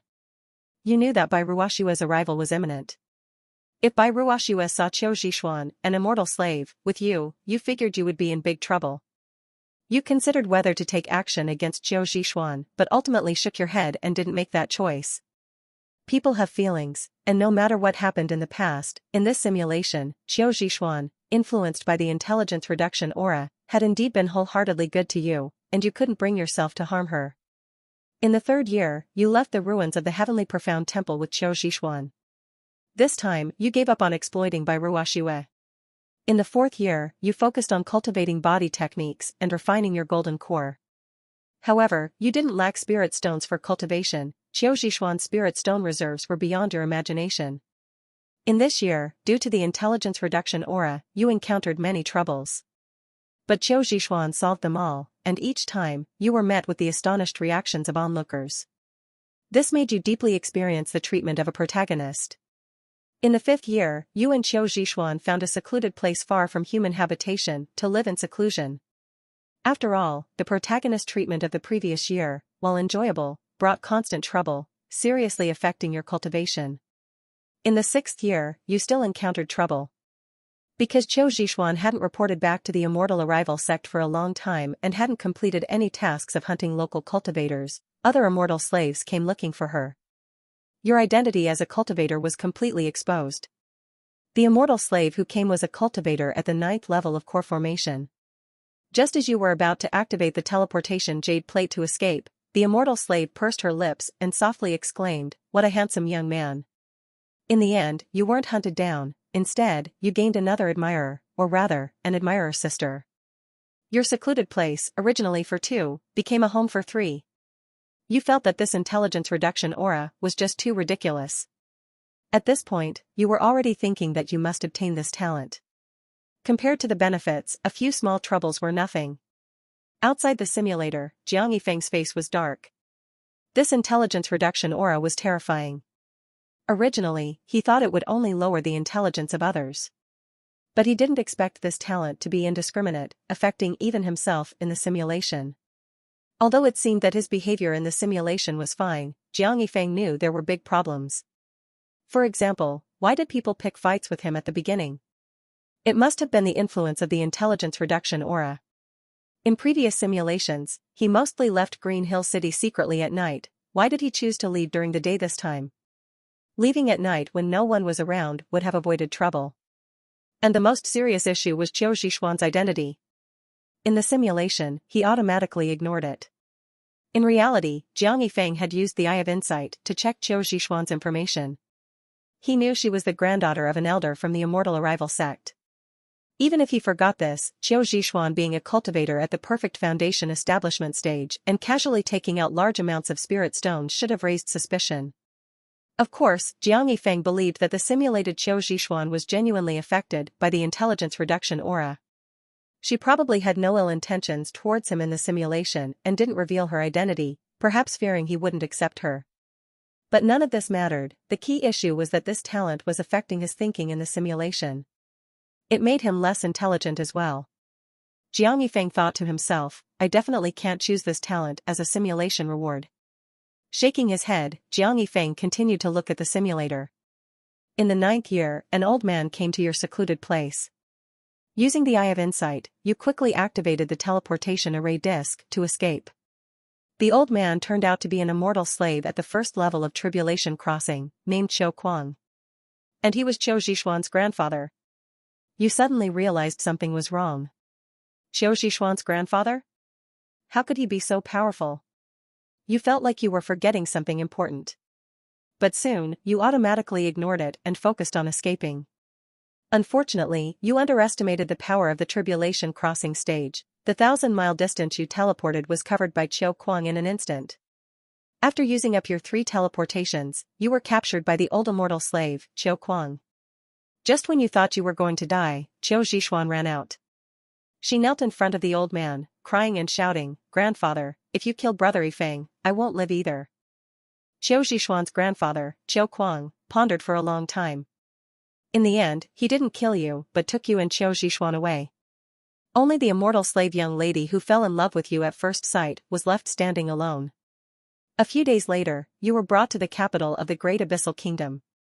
Qiu Kuang told you that if you wanted to be with his granddaughter Qiu Zixuan, you must pass a test and join the Immortal Arrival sect. He didn't even ask why you were cultivating, which was quite abstract. Hearing Qiu Kuang's demand for you to join the Immortal Arrival sect, you nodded in agreement without hesitation. You knew that joining the Immortal Arrival sect meant you could cultivate openly, without fear of being hunted down or struck by heavenly thunder. You thought this might allow you to extend your simulation time. Of course, even if you wanted to refuse, you couldn't. Qiu Kuang had a firm grip on you. Your nod made Qiu Zixuan jump for joy, thinking you agreed solely for her. However, things didn't go smoothly. The Immortal Arrival sect had no precedent for accepting cultivators from the southern regions. Even though Qiu Kuang was an elder, he needed to apply for approval. His multiple applications for you to join the Immortal Arrival sect and take the test were all rejected. Other immortal slaves in the sect even sternly demanded Qiu Kuang to kill you. Until others in the Immortal Arrival sect saw you in person, the situation changed rapidly. Some people found you increasingly displeasing and were determined to kill you. Others saw you as if you were their own son, insisting on protecting you and believing you must join the Immortal Arrival sect. Because of your presence, the Immortal Arrival sect dramatically split into 2 factions. They argued daily, because of you. The situation escalated, leading to internal conflicts. Finally, a bolt of purple lightning struck down, ending this farce completely. You died at the age of 29. This simulation ends. You can choose 2 rewards from this simulation: Intelligence Reduction Aura, Talent, Heavenly Profound Art, Immortal Tao Mental Cultivation Method, Wind Chasing Art, Body Techniques Manual. Intelligence Reduction Aura, Talent, Price 1 million Energy Value. Heavenly Profound Art, Immortal Tao Mental Cultivation Method, Price 10 million Energy Value. Wind Chasing Art, Body Techniques Manual, Price 5 million Energy Value. Seeing the simulation end, Jiang Yifeng felt a mix of emotions. This simulation was truly a farce, with not much worth summarizing. After all, everyone in the simulation was affected by the intelligence reduction aura. Either they were overly affectionate towards him, or they were looking for trouble, hating him to the core.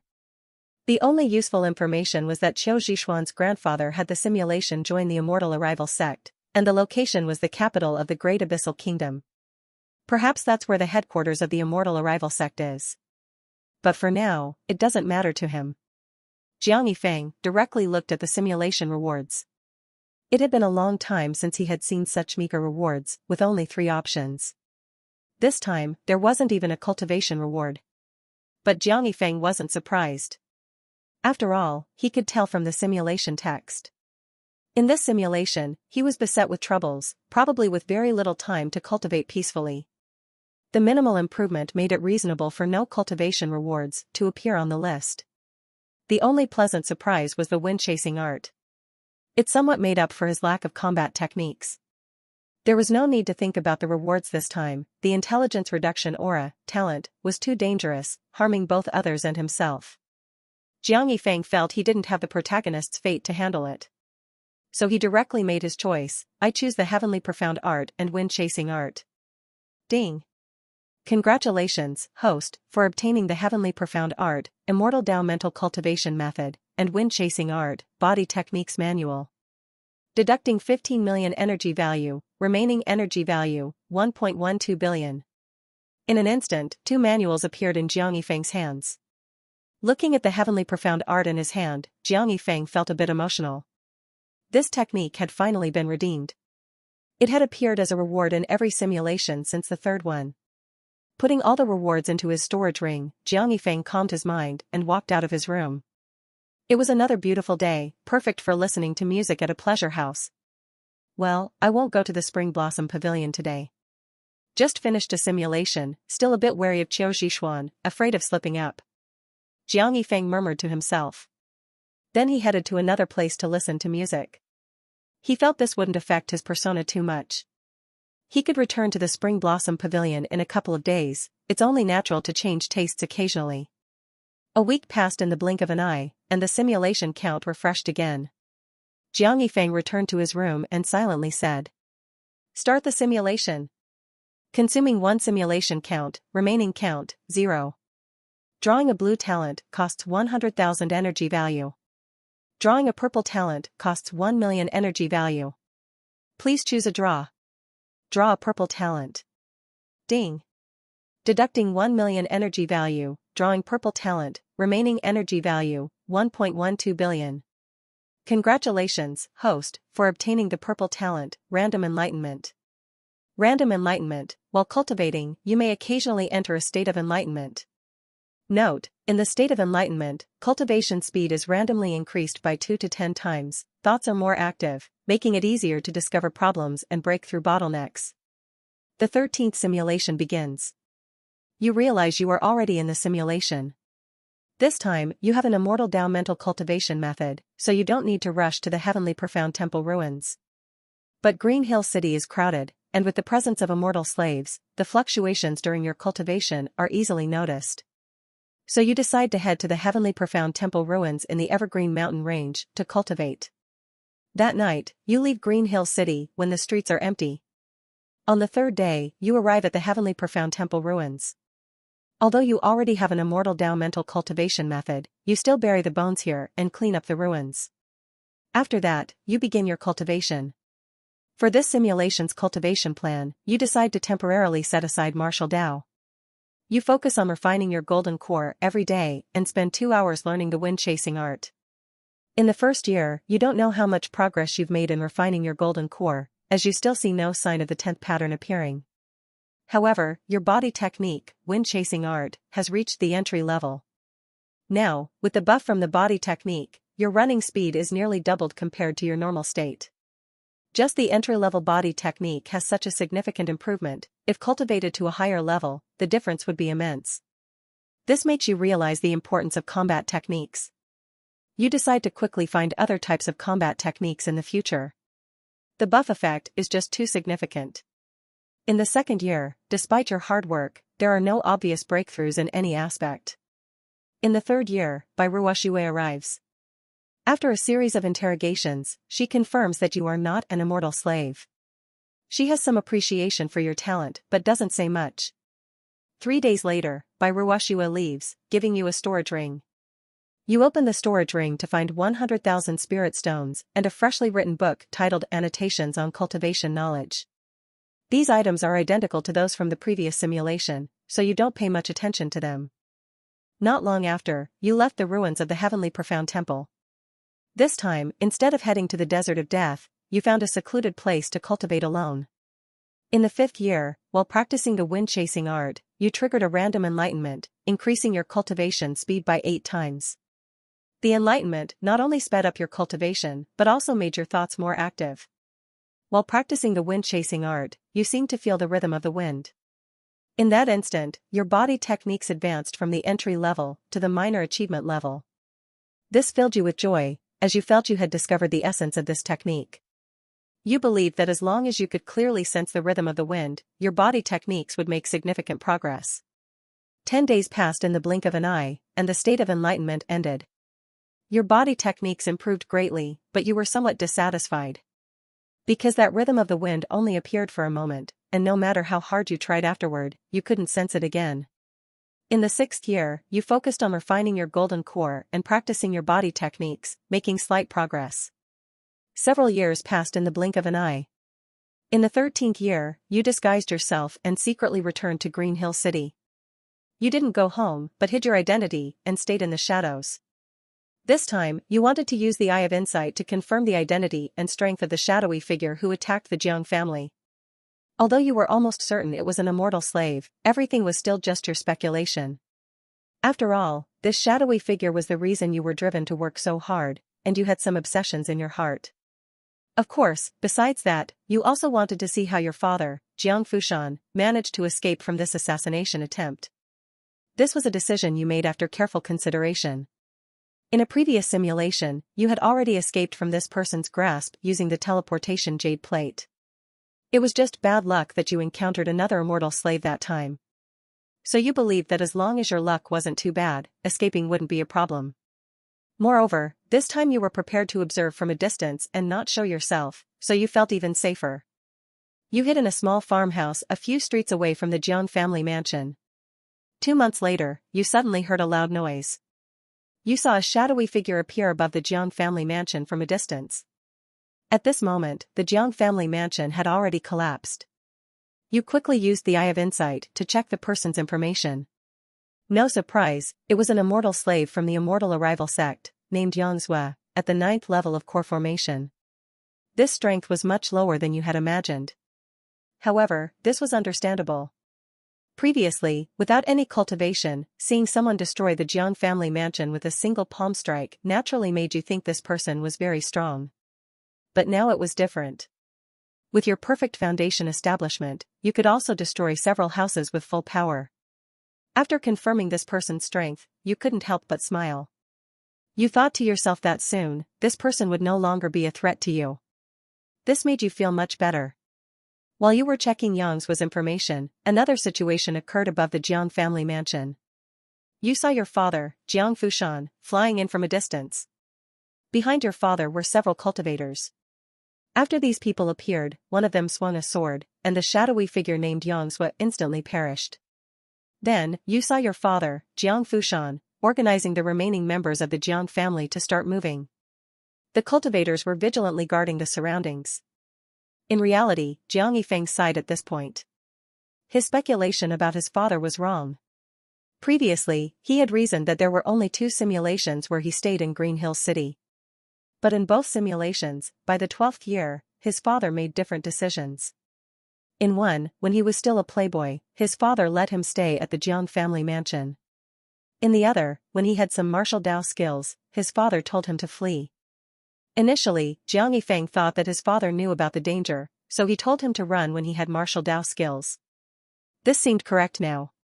But his previous analysis, where he thought his father was planning to run with him when he had no cultivation, was completely wrong. His perspective was too narrow. His father wanted to protect the entire Jiang family.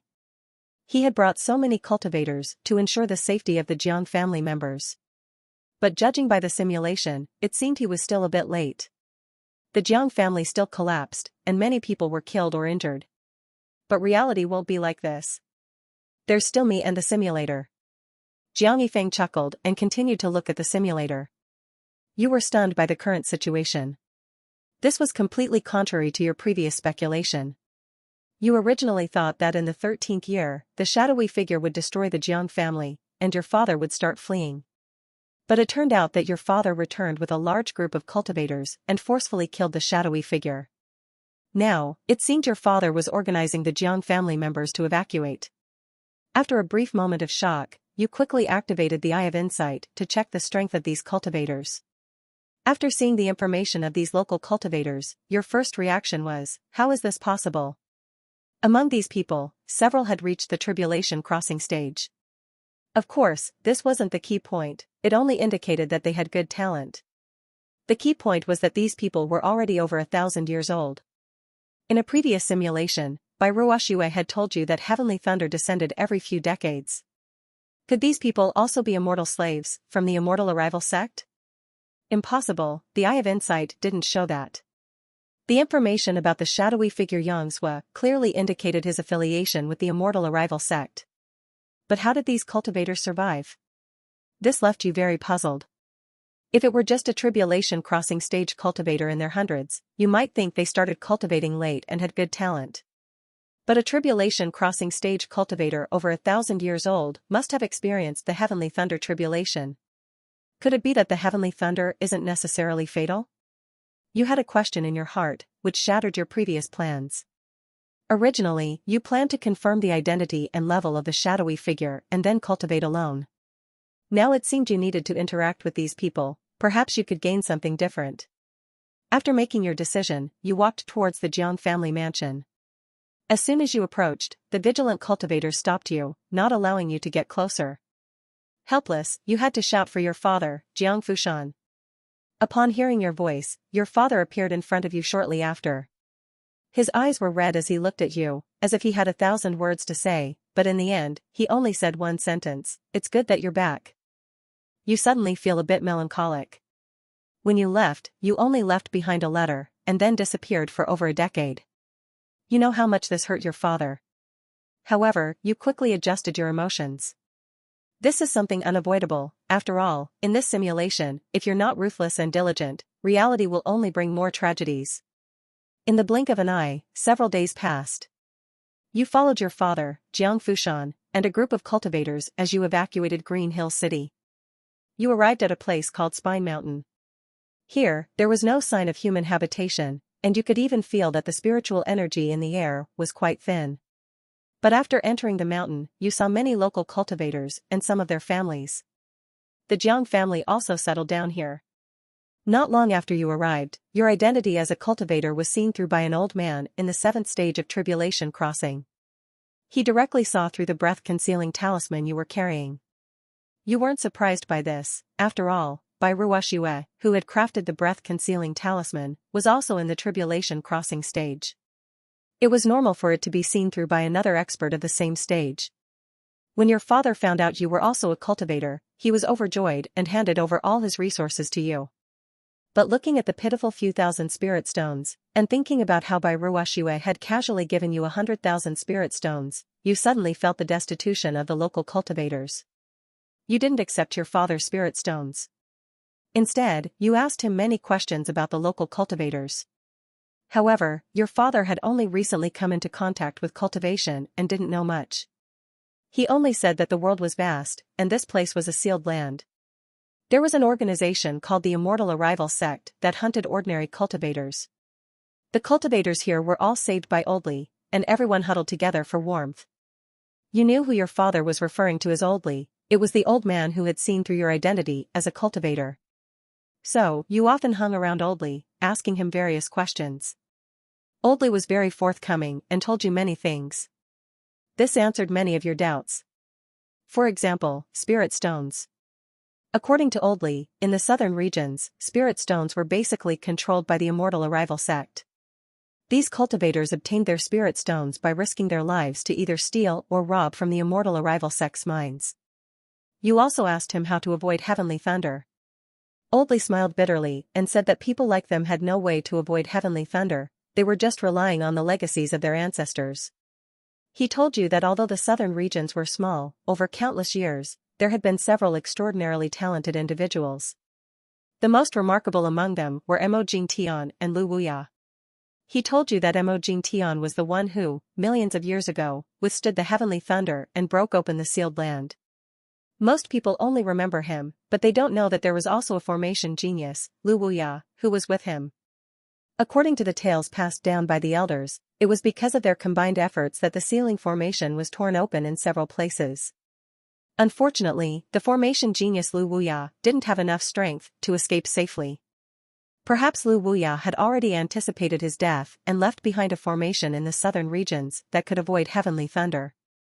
It was this formation that gave future generations hope for cultivation. Without this formation, there might not be any cultivators in the southern regions outside of the Immortal Arrival Sect. Those who survived the heavenly thunder did so because they hid in the formation left by the predecessors in advance. But as he spoke, Oldly's expression grew somber. He then told you that the formation, after countless years, was on the verge of collapse. Perhaps the next time heavenly thunder strikes, it will be the death of these old fellows. Hearing this, you understood. This explained many of the doubts you had in previous simulations. You had always wondered why, in the 43rd year of the simulation, a large number of local cultivators rushed into the desert of death. Now it seems that the formation must have completely collapsed. The local cultivators knew that staying in the southern regions would only lead to death when the heavenly thunder arrived, so they acted as they did. In the following days, you stayed in Spine Mountain and began cultivating. In the 14th year, you ran out of spirit stones. In the 15th year, you joined the local cultivators in raiding a small mine of the Immortal Arrival Sect. In this operation, 3 companions were sacrificed. You were also seriously injured, but in the end, you received 2,000 spirit stones. Such operations were actually quite frequent, often organized by someone. However, each time there were casualties, and you even knew of one operation where everyone was wiped out, with no one returning. In the end, Oldly said that they were unlucky and happened to encounter an elder of the Immortal Arrival Sect patrolling the mine, leading to their total annihilation. The local cultivators of Spine Mountain, besides participating in such collective actions, also had some lone wolves. They rarely stayed long on the mountain, often wandering outside to rob solitary immortal slaves of the Immortal Arrival Sect. Such people faced even greater dangers. It could be said that for spirit stones, the cultivators here had to risk their lives. In the entire Spine Mountain, the only one who didn't go out to rob spirit stone resources was Oldly. Because Oldly was the stabilizing force for everyone here. He was the only one who didn't fear the Immortal Arrival Sect, and his cultivation level was even higher than anyone in the Immortal Arrival Sect. But he couldn't move around freely, because if he left, this place would surely be besieged by the Immortal Arrival Sect. The other cultivators would become homeless, and their families would have no safe place to stay. It could be said that it was because of Oldly that so many cultivators gathered here, and the Immortal Arrival Sect didn't dare to cause trouble here. You also asked Oldly why, since he was the strongest, he didn't just destroy the Immortal Arrival Sect.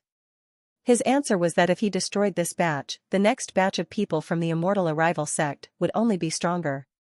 You instantly understood the meaning behind his words. These were all lackeys of the celestial beings above. As long as the masterminds weren't dead, killing the minions was useless, as more would just take their place. In the 16th year, you left alone. The spiritual energy in Spine Mountain was too thin. Without spirit stones, it was hard to absorb any spiritual energy. Although you were refining your golden core, you still needed spiritual energy to polish and refine it. Without spiritual energy, you couldn't make any progress. In the 17th year, you passed through a small town and robbed 2 Foundation establishment immortal slaves, obtaining over 5,000 spirit stones. In the 18th year, you used up the spirit stones you had robbed the previous year. Your progress was unclear. In the 19th year, without spirit stones, you cultivated for a year. In the 20th year, you decided to break the pattern. Since other local cultivators were also robbing immortal slaves, you thought that occasionally doing the same shouldn't attract too much attention. So you struck again, robbing several immortal slaves and obtaining a few thousand spirit stones. In the 21st year, you used the spirit stones to cultivate for a year. In the following years, whenever you ran out of spirit stones, you would borrow some from low-level immortal slaves and then hide to cultivate. This cycle repeated, and in the blink of an eye, several decades passed. With the eye of insight and the breath-concealing talisman, you always disguised yourself as a mortal, scouting carefully before striking decisively, rarely encountering any accidents. Of course, rarely didn't mean never. There were unexpected situations. The most dangerous time was when you were in the middle of an operation, and a nascent soul stage expert from the Immortal Arrival sect happened to pass by. A nascent soul stage expert could cover dozens of miles in an instant. You used a teleportation jade plate once, but didn't completely escape, as he caught up. In the end, you had to activate the teleportation array disk twice in succession to completely evade his sight and escape. Year 35, while you were refining your golden core, you triggered a random enlightenment due to your talent, entering a state of epiphany, and your cultivation speed increased tenfold. In this state of enlightenment, you continuously refined your golden core. Looking at the scene within your chi-si, with the golden core, spiritual energy, and dragon essence all distinct, your thoughts surged. An idea struck you: since a 10th grade golden core requires fortuitous encounters, could dragon essence be considered one? Instinctively, you tried to mobilize the dragon essence to refine your golden core. However, you couldn't control the dragon essence within your chi-si. But this didn't deter you. You manipulated the spiritual energy, continuously compressing the space around the dragon essence. Gradually, the dragon essence moved closer to the golden core. 10 days passed in the blink of an eye, and you finally managed to press the dragon essence against the golden core. Soon, a change occurred. You saw the dragon essence adhere directly to the golden core. Then it gradually merged into the golden core and disappeared.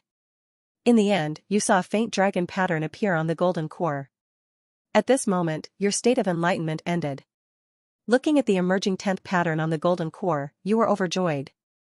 This enlightenment brought tremendous gains. Previously, you were mindlessly refining without seeing any progress, but now, one enlightenment brought such significant results. You couldn't help but love this talent. And now you knew the path ahead. Year 37, you set off for the Desert of Death. Year 39, you arrived at the oasis within the Desert of Death. Year 43, you watched the sky every day, waiting for the demonic dragon to emerge. One day, you felt the desert rumble and saw the demonic dragon soar into the sky. Without hesitation, you rushed towards the demonic dragon's lair. 2 hours later, you reached the entrance of the demonic dragon's lair. You glanced at the distance where the demonic dragon was battling your father, Jiang Fushan. It seemed the fight wouldn't end quickly. So, without hesitation, you leaped into the demonic dragon's lair. Once inside, you recalled the information you obtained from a previous simulation, the southwest corner. After determining the direction, you headed straight for the southwest corner. Then you began smashing the golden rock wall. With your current cultivation far surpassing before, it didn't take long to create a face-sized hole in the thick rock wall. Through the hole, you could see a secret chamber inside, with a giant dragon egg in the center. At this moment, you heard the anxious dragon roar from outside. You didn't slack off, increasing the force of your blows. In just a few minutes, you created a dog-sized hole in the rock wall. Ignoring aesthetics, you squeezed through the hole. Without pausing to observe, you headed straight for the dragon egg. Time was tight, and you had no intention of roasting the dragon egg this time. You took out the prepared hammer and smashed the dragon egg, then buried your head in it, gulping down the contents. Consuming the dragon egg was a decision you made after your enlightenment. Since the 10th golden core pattern was formed by dragon essence and was still faint, you thought it might be due to insufficient dragon essence. Thus, this scene unfolded. Time ticked by. You felt your body's strength continuously increasing. Soon, your martial Dao cultivation broke through to the second level of the Qi motion realm, but it didn't stop there and continued to grow. Meanwhile, dragon essence surged within your Qi Si. Unlike last time, the dragon essence didn't stop at the site of the Qi Si but headed straight for the golden core. Gradually, the 10th pattern on the golden core became clearer. Outside, the demonic dragon's roars grew louder. You ignored it, focusing solely on consuming the egg. 3 minutes later, you felt a tremor, and the rock wall collapsed. A great ascension stage black python appeared and swallowed you whole. You died at the age of 63. This simulation has ended. You can choose 2 rewards from this simulation: random enlightenment, talent, wind chasing art body techniques, minor achievement, martial Dao cultivation, 3rd level of Qi motion realm, immortal Dao cultivation, perfect foundation establishment. Random enlightenment, talent, costs 1 million energy value. Wind chasing art body techniques, minor achievement, costs 1 million energy value. Note, techniques are divided into entry, minor achievement, major achievement, peak, and perfection. Martial Dao cultivation, 3rd level of Qi motion realm, costs 10 million energy value. Immortal Dao cultivation, perfect foundation establishment, costs 100 million energy value. 10th grade golden core, cumulative refining time increased to 95 years. Jiang Yifeng looked at the end of the simulation, feeling a bit regretful. He didn't expect to be killed by a demonic python in the end. However, he understood that the demonic dragon was likely delayed by his father Jiang Fushan's battle, and then used its roars to summon the demonic python. After all, the demonic dragon had roared many times during the simulation. But when Jiang Yifeng saw the simulation rewards, a smile appeared on his lips. He had finally achieved the 10th grade golden core. But why wasn't the reward directly labeled 10th grade golden core? Why add the refining time? What did it mean? Could the 10th grade be further improved? No matter, he decided to claim the rewards first. I choose random enlightenment and immortal Dao cultivation. Ding, congratulations to the host for obtaining random enlightenment, talent, deducting 1 million energy value, remaining energy value, 11.2 billion. Ding, immortal Dao cultivation extracted successfully, deducting 100 million energy value, remaining energy value, 11.1 billion. As soon as the simulator's voice fell, Jiang Yifeng sensed changes within his Qi Si. All the dragon essence in his Qi Si surged into the golden core. Then, more dragon essence appeared out of thin air, continuously perfecting the 10th pattern on the golden core. A few minutes later, the 10th pattern on the golden core was fully formed. However, Jiang Yifeng's expression was not good. He suspected something was wrong. The golden core in Jiang Yifeng's eyes now had 9 patterns neatly arranged. They were orderly and connected end to end. Although they were individual patterns, they were also integrated, resembling a spiral. But the 10th pattern was far apart from the other 9. Jiang Yifeng wanted to ask, "Are you shy?" Having read by Ruashiwa's annotations on cultivation knowledge, Jiang Yifeng wasn't entirely a novice in cultivation.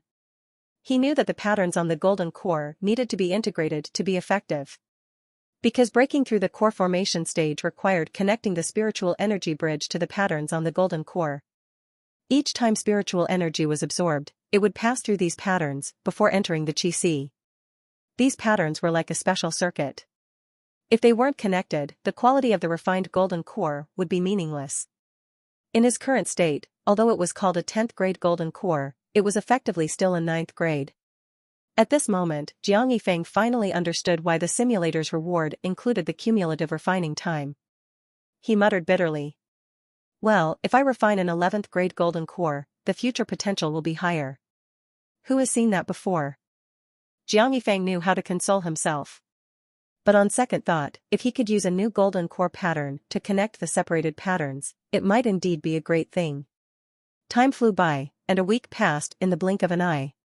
During this time, Jiang Yifeng continued to spend his days idly at the pleasure house, listening to music. Now that the simulation count had refreshed, he immediately returned to his room to start a new round of simulation. He murmured softly, "Start simulation. Simulation count -1, remaining count 0. Drawing a blue talent costs 100,000 energy value, drawing a purple talent costs 1 million energy value. Please choose. Draw a purple talent. Ding, 1 million energy value deducted. drawing purple talent. Remaining energy value, 11.1 billion. Congratulations, host has acquired the talent, Calamity Body.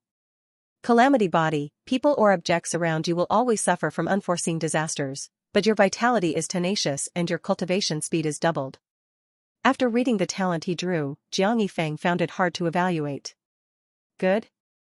It was beneficial for cultivation, but the backlash seemed quite troublesome. With this talent, his family and friends would likely suffer. It was truly a talent that benefited oneself at the expense of others. Jiang Yifeng pondered whether to extract this talent as a reward after the simulation. He couldn't decide just yet. He wanted to see how severe these unforeseen disasters could be. If they were within a tolerable range, he could accept this talent. So, he looked at the development in the simulator. 14th simulation begins. You quickly realize you are in the simulation. This time, you don't rush to leave the Jiang family mansion.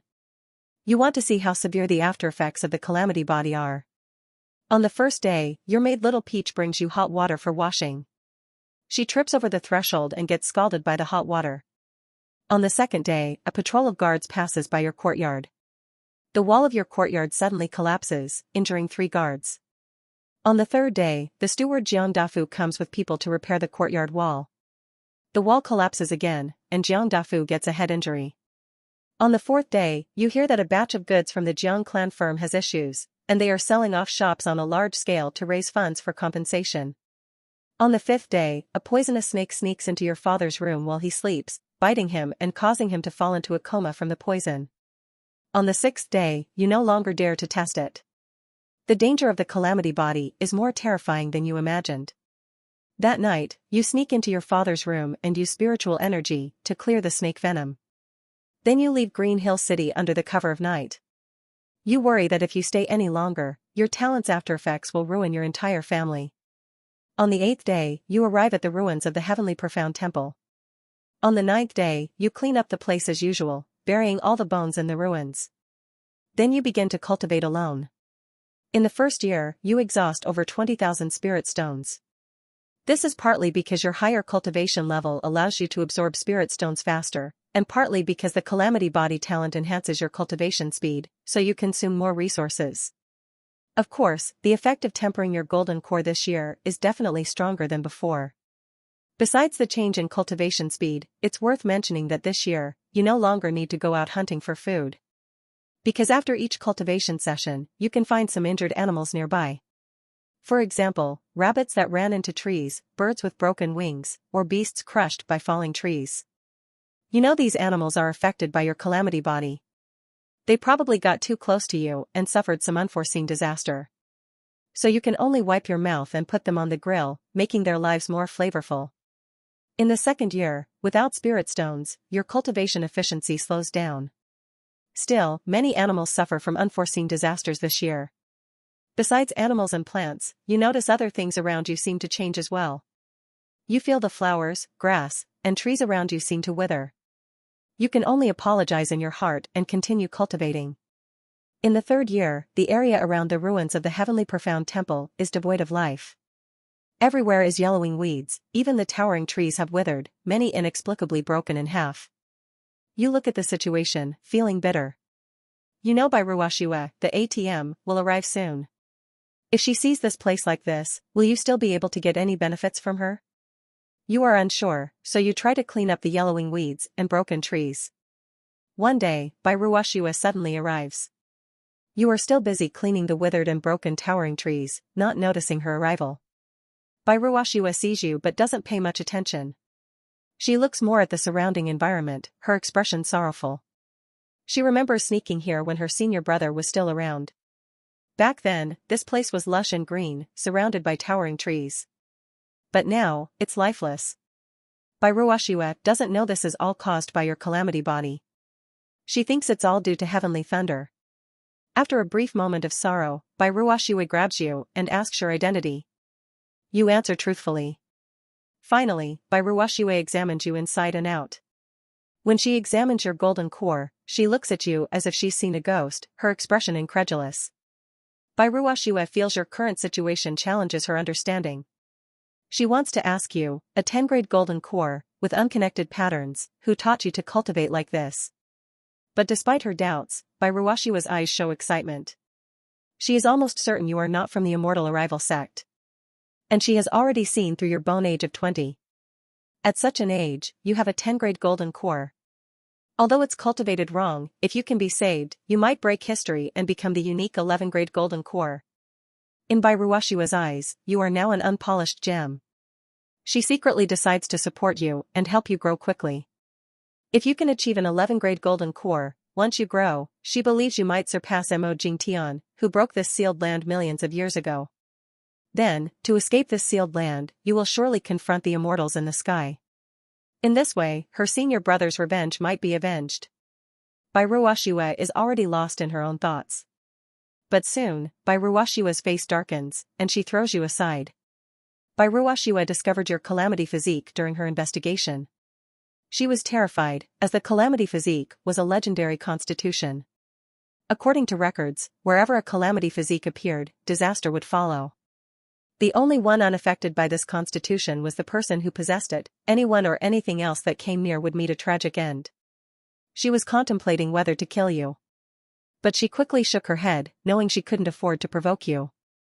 According to the records, those who killed a calamity physique met terrible fates.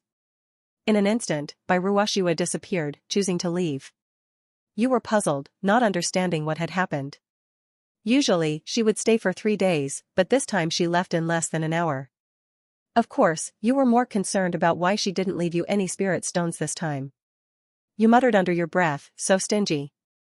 Since Bairuwashiwa had already left, you also planned to leave. A day passed, and you gathered a lot of food, preparing to depart. But just then, a figure in white suddenly appeared. You were delighted, thinking Bairuwashiwa had returned. You wondered if she had forgotten to give you resources, and came back to make up for it. Before you could speak, Bairuwashiwa flicked her sleeve, binding you, and then disappearing with you in an instant. You felt a rapid movement, your ears ringing, and your eyes unable to open. You seemed to sense the wind, triggering a random enlightenment, increasing your cultivation speed 5-fold and making your thoughts more active. At this moment, you emptied your mind, fully immersing yourself in the sensation of the wind rushing past during the high-speed flight. Quickly, your wind-chasing art broke through continuously, advancing from the novice stage to the minor accomplishment stage.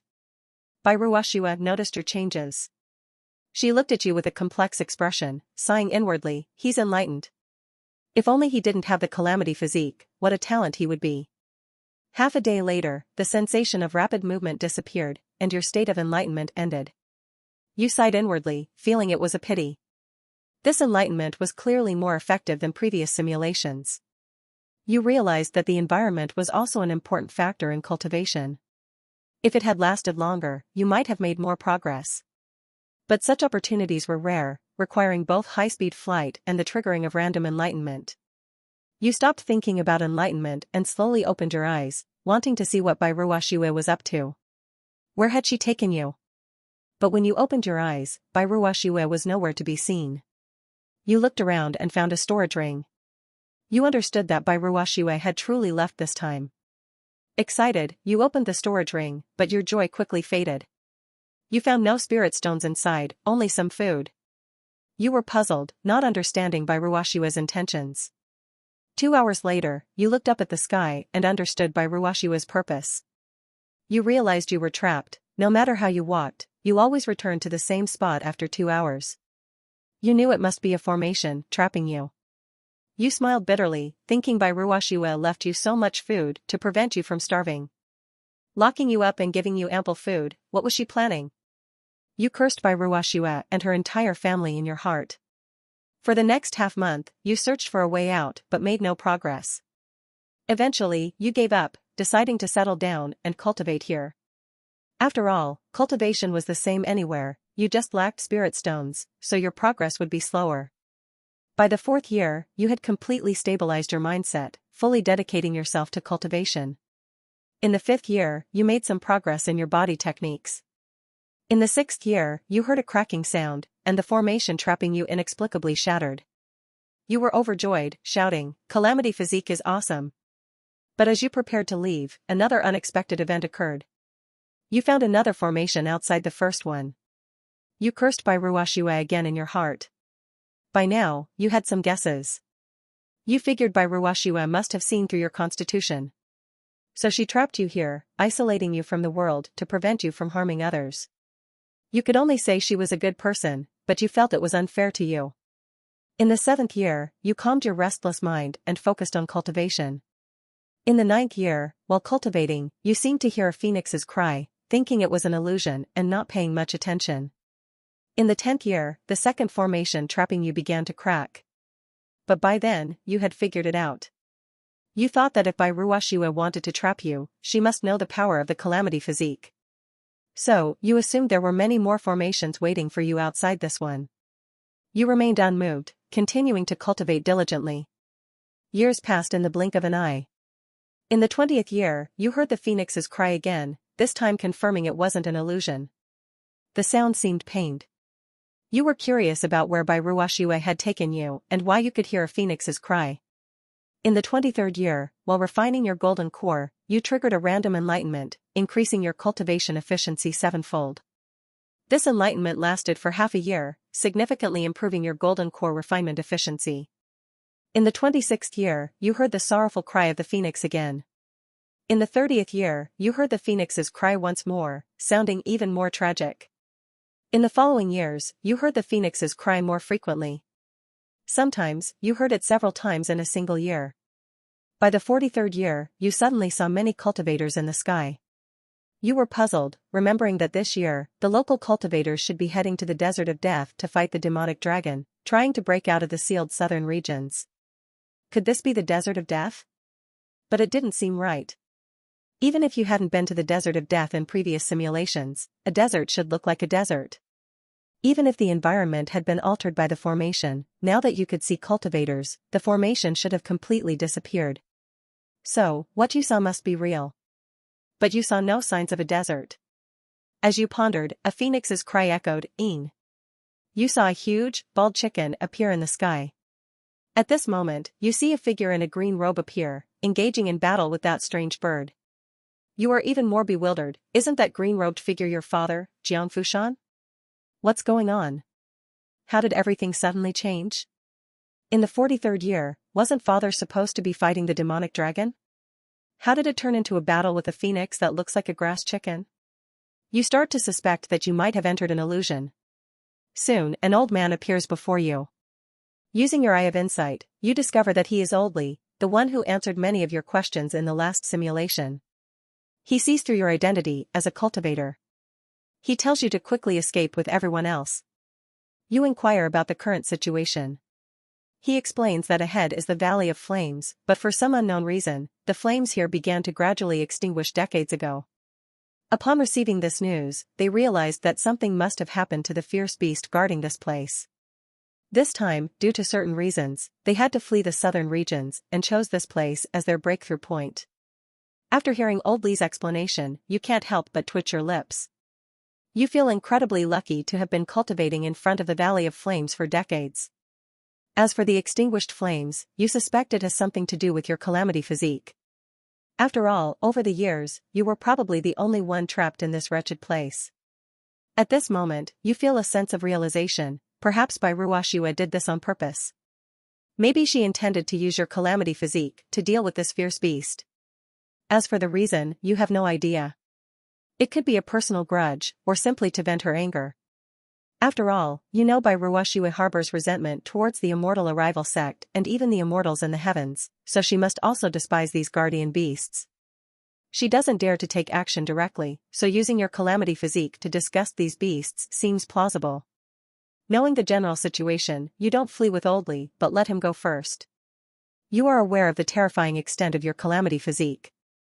You think that if you escape with them, even if the beast is in trouble, they probably won't be able to escape either. Oldly just gives you a glance and then leaves with the other lower-level cultivators. After all, you were mere acquaintances. The fact that he warned you and answered your questions was already very kind. Naturally, he wouldn't force you to escape with him. Moreover, he needs to take more lower-level cultivators on the road, and without you, he can take another cultivator. You glance at the battle in the sky. That phoenix, which looks like a grass chicken, is being beaten down by your father, Jiang Fushan. The other cultivators are flying towards the depths of the Valley of Flames without encountering any obstacles. It seems that the Valley of Flames doesn't have demonic beasts like the demonic pythons in the Desert of Death. This leaves you puzzled as to why, in the previous simulation, your father Jiang Fushan and the other cultivators chose the Desert of Death as their breakthrough point. The Valley of Flames clearly seems easier. What you don't know is that this is all due to your calamity physique. In terms of combat power, the demonic dragon and the grass chicken phoenix are actually quite similar. The phoenix you see now is weakened because of your calamity physique, causing its feathers to inexplicably fall off. Because of this, it is far from its peak condition. As for the lack of other demonic beasts in the Valley of Flames, it's because they aren't needed. The phoenix flame itself is the strongest barrier, and ordinary cultivators can't traverse the flames. However, the original barrier was extinguished because of your calamity physique. Unaware of these details, you subconsciously think this is an easier breakthrough point and fall into confusion.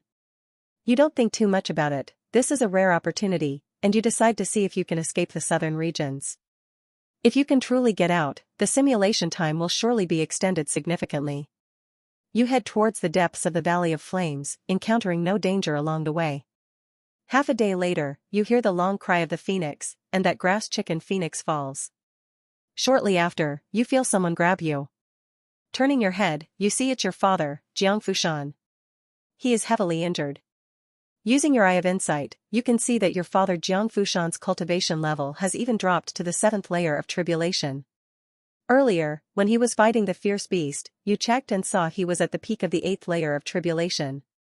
After grabbing you, your father Jiang Fushan doesn't ask how you appeared here, he just holds your hand and flies rapidly. Knowing time is tight, you don't say much either. A day later, you see a barrier with a deep crack on it. You know this must be the formation that encloses the southern regions, and that crack should be the gateway created millions of years ago by Mo Jingtian and Lu Wuya. You feel a bit excited, finally about to leave this sealed land.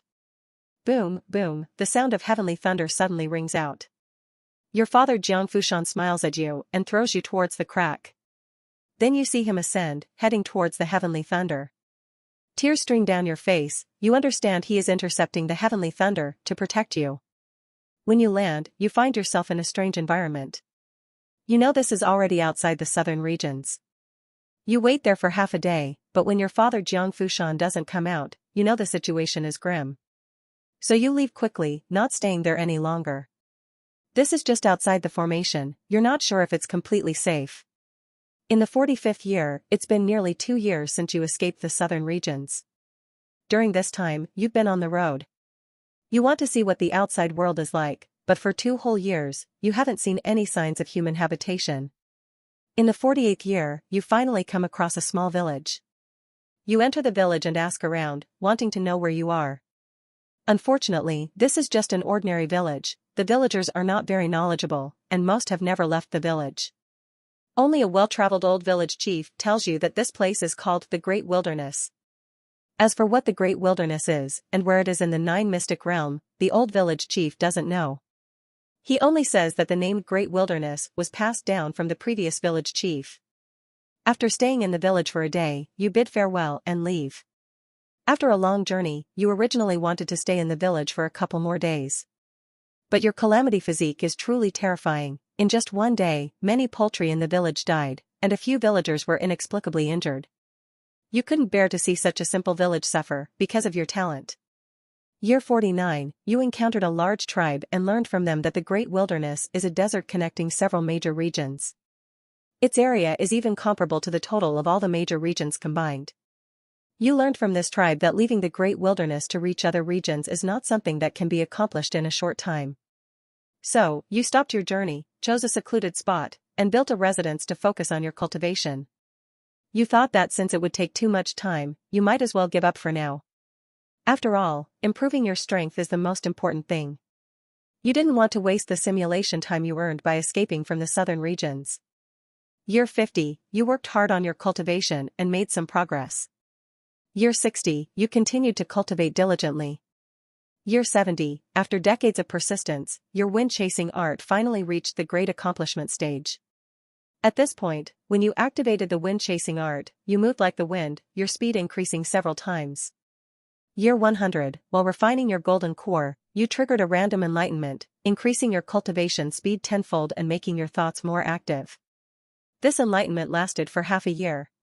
When the enlightenment ended, you discovered that your golden core had finally developed a faint new pattern. Although the pattern was not yet clear, you could roughly see that it connected the 9 upper patterns with the dragon pattern at the bottom, just as you had imagined.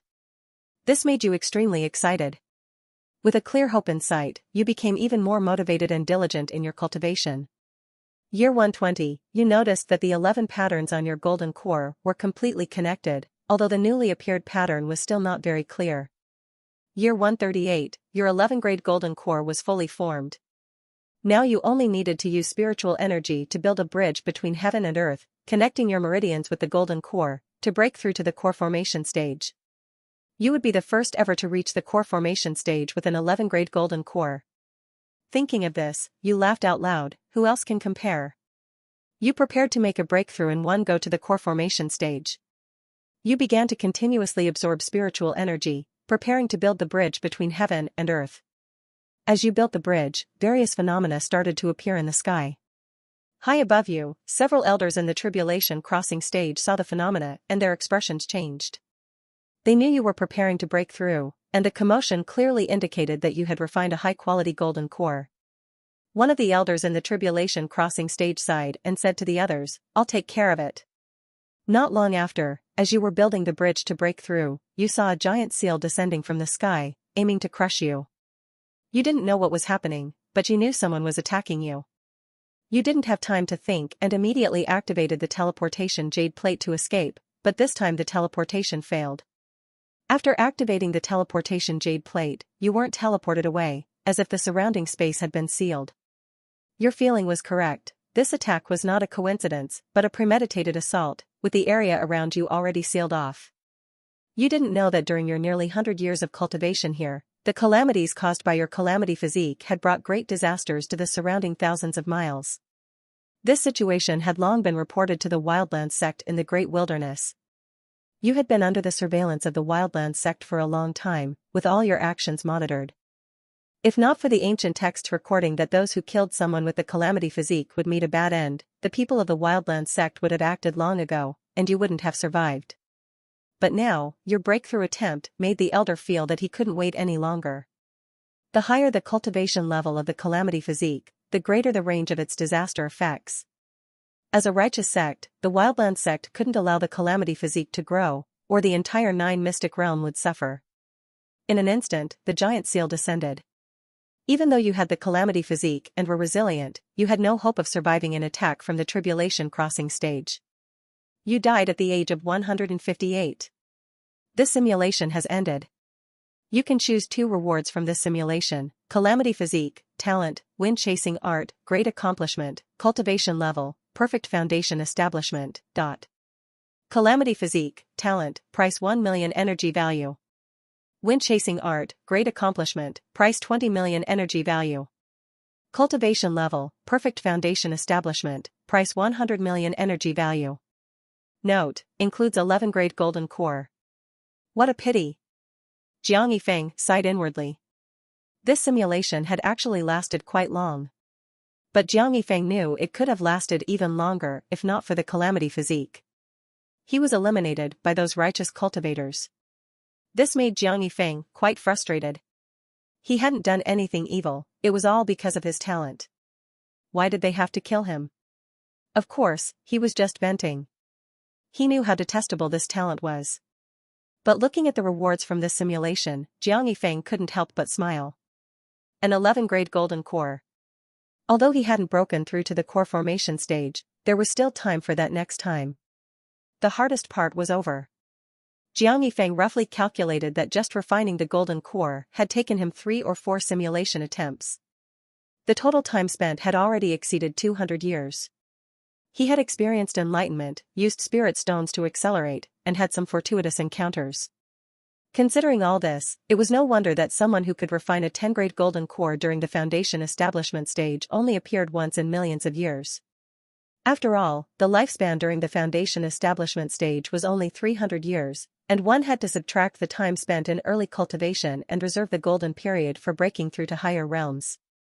There wasn't much time left to refine the golden core. Although Jiang Yifeng had an 11th-grade golden core, he knew that most of his time was spent refining the 10th pattern. The dragon pattern on the golden core was, to be precise, a stroke of luck. So, the actual time he spent refining the golden core was only enough to produce a 10th-grade golden core. Without further thought, Jiang Yifeng made his reward selection. I choose cultivation level and wind chasing art, great accomplishment. Although the calamity physique talent had helped him escape the southern regions, Jiang Yifeng still didn't choose it. In the simulation it didn't matter much, but in reality, Jiang Yifeng felt he couldn't handle it. If he took it, it would easily expose him and harm his friends and family, even everyone around him. Jiang Yifeng didn't want to end up alone in the world after many years. Ding, cultivation level extracted successfully, deducting 100 million energy value, remaining energy value 11 billion. Ding, wind chasing art, great accomplishment, extracted successfully, deducting 20 million energy value, remaining energy value 11 billion. Soon, Jiang Yifeng felt the changes in himself. Before long, the 11th pattern appeared on the golden core in his qi. As for the wind-chasing art, great accomplishment, Jiang Yifeng couldn't immediately feel the improvement. He estimated he would only sense it when he used the body technique.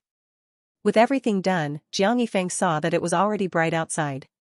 He stretched and walked out, muttering to himself, another beautiful day. As expected, he went to the pleasure house to listen to music again. A week later, Jiang Yifeng had shut his door early, waiting inside his room. Soon, the simulator's attempts refreshed. This time, he was certain he could break through to the core formation stage, and he was already impatient. As soon as the simulation attempts increased, he silently chanted. Start the simulation. Consumed 1 simulation attempt, remaining attempts, 0. Drawing blue talent consumes 100,000 energy value, drawing purple talent consumes 1 million energy value. Please choose. Draw purple talent. Ding, 1 million energy value deducted, drawing purple talent. Remaining energy value, 11 billion. Congratulations, you have obtained purple talent, Formation Dao Genius. Formation Dao Genius, you are a peerless genius in the art of formations. You always have unique insights and can easily draw inferences from one instance to another. This talent is not bad. Jiang Yifeng's eyes brightened slightly. In previous simulations, he had been saved multiple times by teleportation array discs, which were also a type of formation. Of course, the most crucial point was that the southern regions were sealed off by a massive formation. Jiang Yifeng thought, if he could master formations to the extreme, could he avoid facing those fierce beasts and directly open another gap in the formation to escape the southern regions? He felt it was worth a try in the simulation. After all, he no longer had the calamity physique. Escaping the sealed land of the southern regions was quite urgent. Only by leaving here could he have more simulation time. Only then could he quickly enhance his strength. However, in reality, unless absolutely necessary, he would not reveal even a hint of his cultivation. With a plan in mind, Jiang Yifeng continued to look at the simulator. 15th simulation begins. You realize you have started the simulation. On the first day, you left Green Hill City under the cover of darkness. On the second day, you arrived at the ruins of Heavenly Profound Temple in the Evergreen Mountain Range. This time, you used the wind-chasing art to travel, covering 3,000 to 4,000 kilometers in just one day. This was even with you controlling your speed to avoid excessive consumption, otherwise, you could have gone faster. On the third day, you cleared the ruins of Heavenly Profound Temple and buried the skeletons. On the fourth day, you began to wander around, scouting the area within a few hundred miles to ensure safety. You are preparing for the core formation breakthrough. After all, in the last simulation, although you didn't succeed in breaking through, you learned that an anomaly would appear when you did. You don't know how far this anomaly can spread, nor if this method can completely avoid being discovered by the immortal slaves. But you think that as long as the area within a few hundred miles is safe, there shouldn't be much of a problem. Based on your estimation, breaking through to the core formation stage won't take much time. As long as the anomaly disappears after the breakthrough, it will be safe. On the 10th day, you return to the ruins of Heavenly Profound Temple. Over the past few days, you confirmed that there were no signs of human activity within a few hundred miles. You felt it was safe to start the breakthrough. On the 11th day, you held a spirit stone, sat cross-legged, and began absorbing spiritual energy to build the bridge between heaven and earth. As the spiritual energy entered your body, you continuously manipulated it to connect the meridians from the patterns on the golden core. At this moment, the sky began to change, with the shadow of a true dragon soaring into the air, followed by a true phoenix spreading its wings. From a distance, it looked like a scene of dragons and phoenixes singing in harmony. But that was not the end. As you continued to perfect the bridge between heaven and earth, the dragon and phoenix scene faded away. But this was just the beginning of the anomalies. Various anomalies continued to appear frequently. The anomalies stretched across the sky, visible for miles. Your original plan for safety was destined to fail. At this moment, the anomalies could be seen throughout the entire southern regions. The immortal slaves of the Immortal Arrival sect had already begun to gather, heading towards your location. Even the sect master of the Immortal Arrival sect, Shinwuyo, who was at the 6th level of Tribulation Crossing, personally came. Of course, you were unaware of these events. At this moment, you were still building the bridge between heaven and earth. The bridge between heaven and earth has two paths, and you finally completed one, with the breakthrough in sight. But just as you finished building one bridge, an unexpected event occurred. The unexpected event didn't come from the outside, but from within you. You felt the primordial energy in your body surging uncontrollably towards the golden core through the completed bridge. You were stunned. What was happening? You were clearly breaking through your immortal Tao cultivation. You didn't understand why the martial primordial energy was interfering. You didn't know what would happen if it succeeded, so you could only try your best to control it and stop it. Unfortunately, it was futile. The martial primordial energy went out of control, crazily pouring into the golden core. Gradually, you found that not only the martial primordial energy, but also your spiritual energy, was beyond your control. You were now like a bystander, watching the spiritual energy and primordial energy in your body operate on their own. As time passed, the situation in your body remained tense, and you couldn't influence it. But outside, the anomalies in the sky changed again. A vague figure appeared in the sky, holding a giant axe, splitting the chaos. In an instant, the originally dark chaos was cleaved open, and light shone down. The anomaly of Pangu opening the heavens was unprecedented. After that, various anomalies such as the Chaos Golden Lotus and the 3,000 demon gods appeared in succession. Finally, only a golden shadow remained in the sky, somewhat resembling you, but looking more majestic and grand. You didn't pay attention to the external anomalies, still observing the changes in your chi. Under the autonomous operation of the martial primordial energy and spiritual energy, you witnessed an incredible scene. The martial primordial energy was engraving a pattern on the golden core, then intertwining with the spiritual energy to build the second bridge of the heavenly Tao. You were both stunned and excited, not knowing what was happening. But you saw it, a golden core of 12-grade quality. At this moment, you suddenly felt the ground shaking. You opened your eyes in confusion, a sense of foreboding rising in your heart. You hadn't completed the breakthrough yet, and because the martial primordial energy and spiritual energy were operating autonomously, you couldn't stop even if you wanted to. The key point was that you couldn't mobilize any cultivation, just like a mortal. If danger came, you couldn't even run. Soon, you saw a large number of immortal slaves fighting with a group of cultivators. The ground shaking was caused by their battle. This confused you even more. You had just scouted the area recently and found no signs of people. How did so many immortal slaves and cultivators suddenly appear? Judging by the scale, both sides had hundreds of people. While you were still in a daze, an old man with white hair appeared in front of you. Although you can't use your cultivation, the talent of the Eye of Insight is still available, and with one glance, you discern his cultivation level and identity. You never expected this person to be Oldly, who is at the 7th layer of Tribulation Crossing. In previous simulations, you knew that Oldly generally wouldn't leave Spine Mountain. He needs to protect the safety of the cultivators and their families on Spine Mountain. You are filled with questions, unable to understand the current situation. Oldly approaches you, looks at you with relief, and tells you to focus on your breakthrough. He and the other cultivators will ensure your safety, even if it means risking their lives.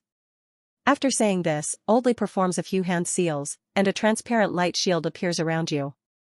Having done all this, Oldly vanishes from the spot and resumes his battle with Shinwuyo, the sect master of the Immortal Arrival sect.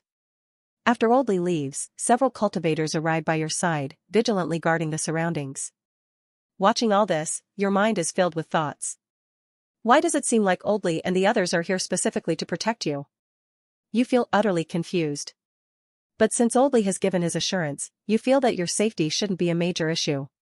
From previous simulations, you can tell that Oldley genuinely cares about the ordinary cultivators of the southern regions. It is his presence that has ensured the survival of ordinary cultivators in the southern regions. If he weren't so self-sacrificing, with his cultivation level, the immortal arrival sect wouldn't be able to do anything to him. He could do whatever he wanted, except leave the southern regions. From all this, you can see Oldley's character, and you believe his promise. So, you calm your mind and focus on the changes in your chi. In fact, when the phenomenon appeared in the sky, it wasn't just the immortal slaves of the immortal arrival sect who took action. Oldley also immediately organized the cultivators of Spine Mountain to come. As someone who has lived for thousands of years at the tribulation crossing stage, Oldley knows a lot. When he saw the phenomenon, he immediately thought that someone had achieved a 10-grade golden core. Because the scene of dragon and phoenix cries you experienced was only recorded once a million years ago, when Mo Jing Tian appeared. Your phenomenon gave him hope of leaving the southern regions. So he mobilized all the cultivators of Spine Mountain, determined to protect you. The battle outside continues, and your breakthrough is progressing slowly. The speed of this breakthrough is much slower than you expected. You know it might be because of the primordial energy mixed in with your martial Tao. In the blink of an eye, half a day passes, and a surge of momentum bursts from your body as you successfully break through to the core formation stage.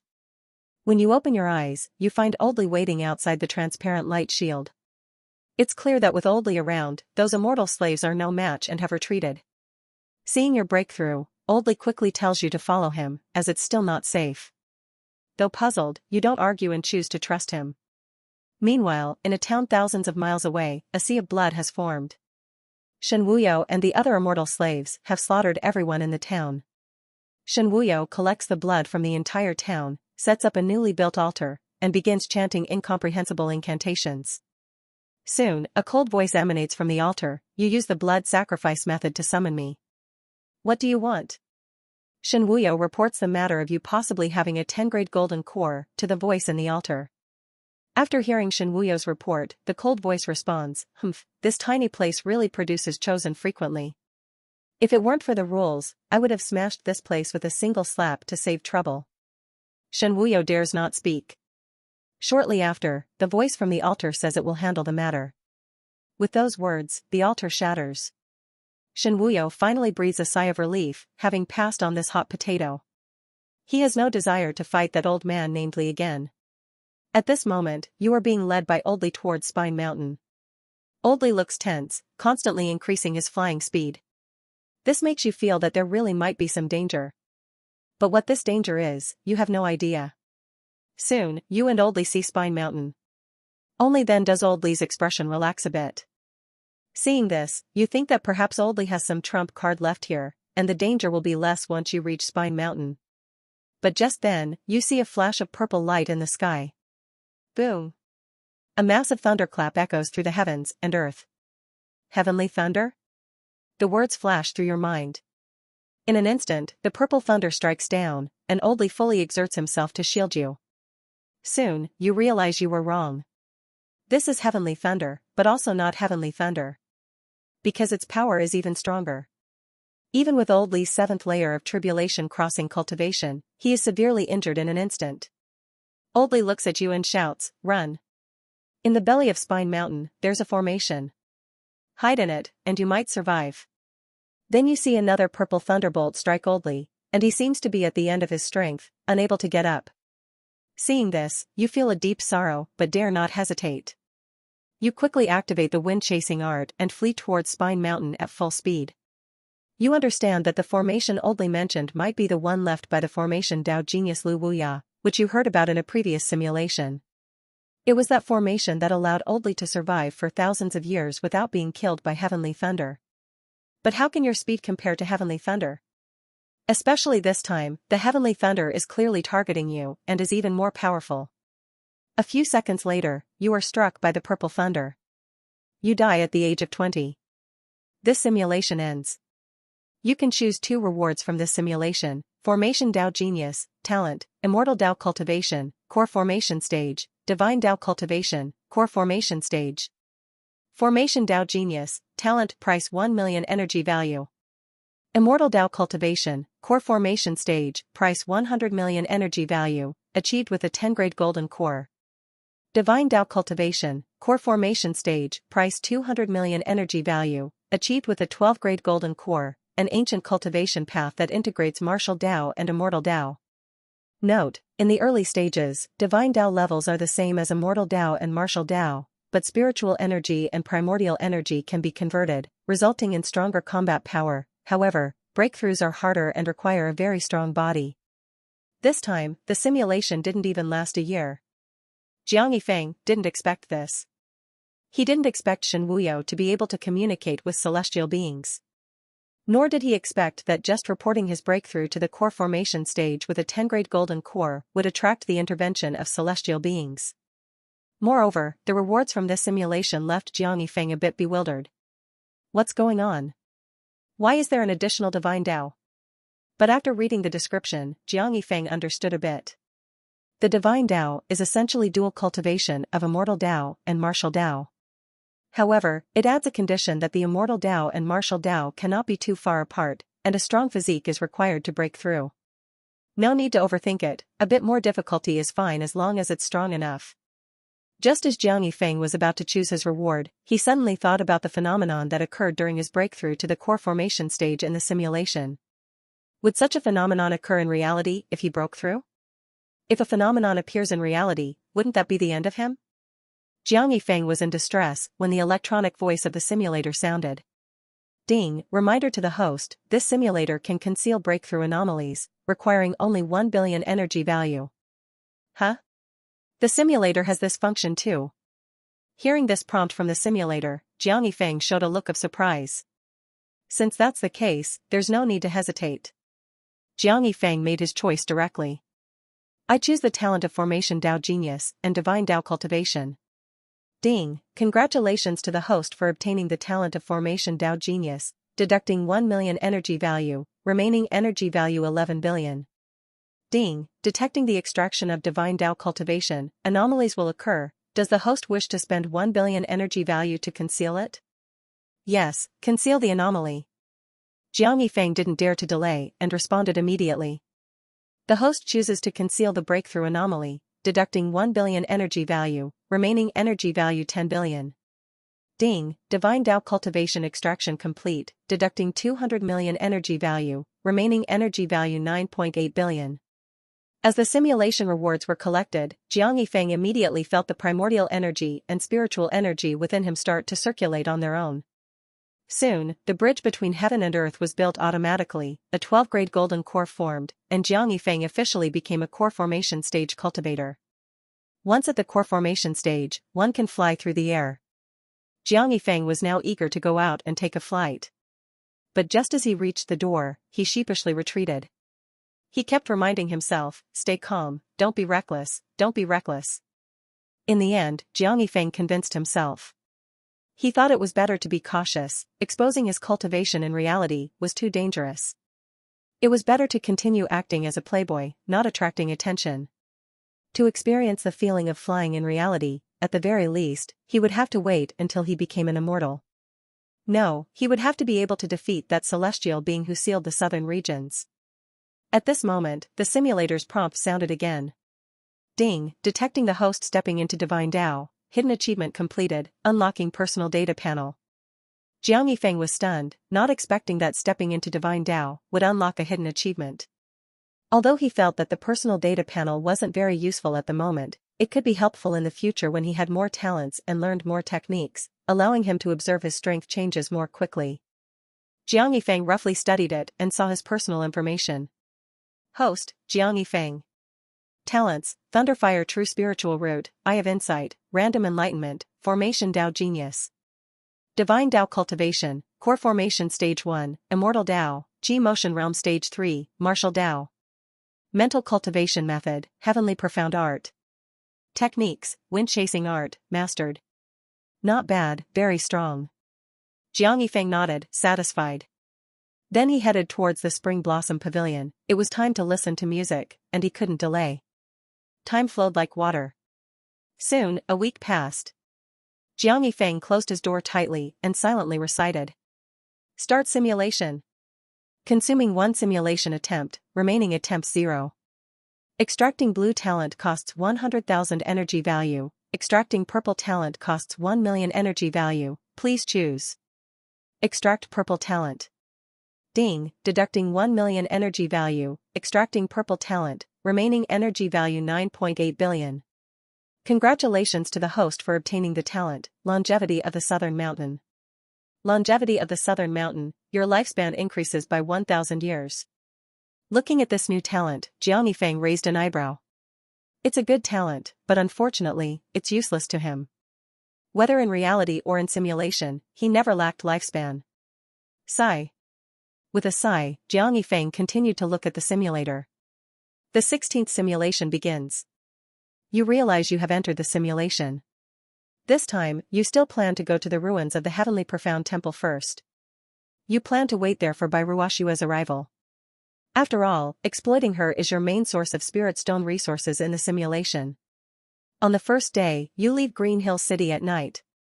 On the second day, you arrive at the ruins of the Heavenly Profound Temple. On the third day, you clean up the ruins and bury the bones. On the fourth day, you start cultivating peacefully, waiting for the ATM Bairuashua to arrive. In the blink of an eye, a year has passed, your spirit stones have long been exhausted, and your cultivation has slightly improved, nearing core formation stage 2. In the second year, without spirit stones, your cultivation speed slows down. But you trigger a random enlightenment, gaining an 8x cultivation speed boost. This enlightenment lasts for 11 days, during which you successfully break through to core formation stage 2. In the third year, Bairuashue arrives. When she sees you, she asks who you are. You directly reveal your identity, not pretending to be a disciple of the Heavenly Profound Temple. She doesn't immediately believe you and checks you from head to toe. During the inspection, she discovers your extraordinary 12-grade golden core, looking at you as if you were a monster. After a long silence, she asks if you are willing to become her disciple. Upon hearing this good news, you agree without hesitation. For the next 2 days, Bairuashua mourns her senior brother. On the third day, Bairuashua finds you and tells you about the southern regions being a sealed land. Although you already knew, you listen carefully. After explaining the situation in the southern regions, she asks if you want to leave with her. In fact, when Bairuashua decided to take you as a disciple, she had already made up her mind to take you and break out of the southern regions. Although she fears that celestial being, she had always seen no hope, but your potential gave her hope of defeating the celestial being. As for whether you would confront the celestial being, she wasn't worried, because you came from the southern regions. Even if you didn't seek out the celestial being would definitely come for you. Because of this, she decided to take a gamble. Upon hearing Bairuashua's invitation, you feel a bit excited. As long as you leave the southern regions, your simulation duration would surely increase several times. And this time, your talent increased your lifespan. If you keep a low profile and live until natural death, how much improvement could you achieve? You can't even imagine. But soon, you calm down. In previous simulations, you had seen your father Jiang Fushan break through the beast pass many times. Except for the time when you had the calamity physique, causing the phoenix beast's strength to drop significantly due to your talent. He only won that time, but failed the other times.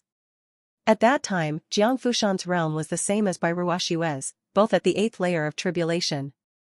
Given this, can Bairuashua really break out with you? Even if you don't fight head-on and just escape, with you as a burden, it would still be very dangerous. After much thought, you finally grit your teeth and choose to leave with Bairuashua. You think, after all, it's just a simulation. At worst, it's an experiment. If it works, you'll have another way to leave the southern regions in future simulations. If it doesn't work, at worst, you'll die and try again next time. Bairuashua took you and flew southward. A few days later, you could see a vast sea in the distance. At this moment, Bairuashua's expression had turned serious. You knew this meant you were nearing a dangerous beast. Stop. Suddenly, you heard a hoarse voice. Next, you saw a massive mystic turtle emerge from the sea. The voice came from the turtle itself. This was an eye-opener for you. In your previous simulations, you had encountered demonic dragons and demonic phoenixes, but none of them had ever spoken. Bairuashiwe watched the turtle warily, then tossed a storage ring towards it and said politely, "Senior Turtle, please grant us passage." Seeing this, you felt a bit nervous. You could guess Bairuashiwe's intention, she was trying to bribe the mystic turtle. After all, you knew that Bairuashiwe had bribed her way into the sealed land, where entry was forbidden. If she could use the same method to get you out, that would be ideal. But could it really be that simple? You remained skeptical. If bribery alone could get people out, many would have escaped the southern regions by now. Not only you, but Bairuashiwe herself was unsure. This was her first time attempting this. She could come and go because she was originally from the outside world. The celestial beings above didn't monitor this place daily. As long as she didn't stay too long and gave the mystic turtle some benefits, it was mutually beneficial. But now she wanted to take you, a native of the southern regions, which was a different situation. The mystic turtle shook its head, took the storage ring, and inspected it. Then it stared at you and Bairuashiwe, saying she could leave, but you could not. Hearing this, you sighed inwardly, knowing it wouldn't be that simple. Bairuashiwe also looked disappointed, but she quickly grabbed you, her aura changing. You felt a powerful energy surge from her, she was preparing to force her way through. At that moment, the mystic turtle unleashed an overwhelming aura far surpassing Bairuashiwe's. In an instant, you found it hard to breathe. Bairuashiwe's face grew increasingly grim. She hadn't expected the mystic turtle to be so powerful, far beyond her estimation. Just its aura alone made it difficult for her to protect you. You used the Eye of Insight to check the mystic turtle's realm. Seeing its realm, you instantly lost hope of escaping. The mystic turtle wasn't in the tribulation crossing realm but the mystic immortal realm. Even though the Eye of Insight showed it was severely injured, the fact that it was an immortal meant it was at least a celestial being. As for whether a mystic immortal was strong or weak among celestials, you didn't know, your understanding of cultivation hadn't reached that level. Regardless, this mystic turtle was not something Bairuashiwe, an 8th layer of tribulation cultivator, could resist. You were sure that even escaping would be difficult. Soon, you and Bairuashiwe were immobilized by the mystic turtle's pressure. The mystic turtle tilted its head and said, "Such impatience."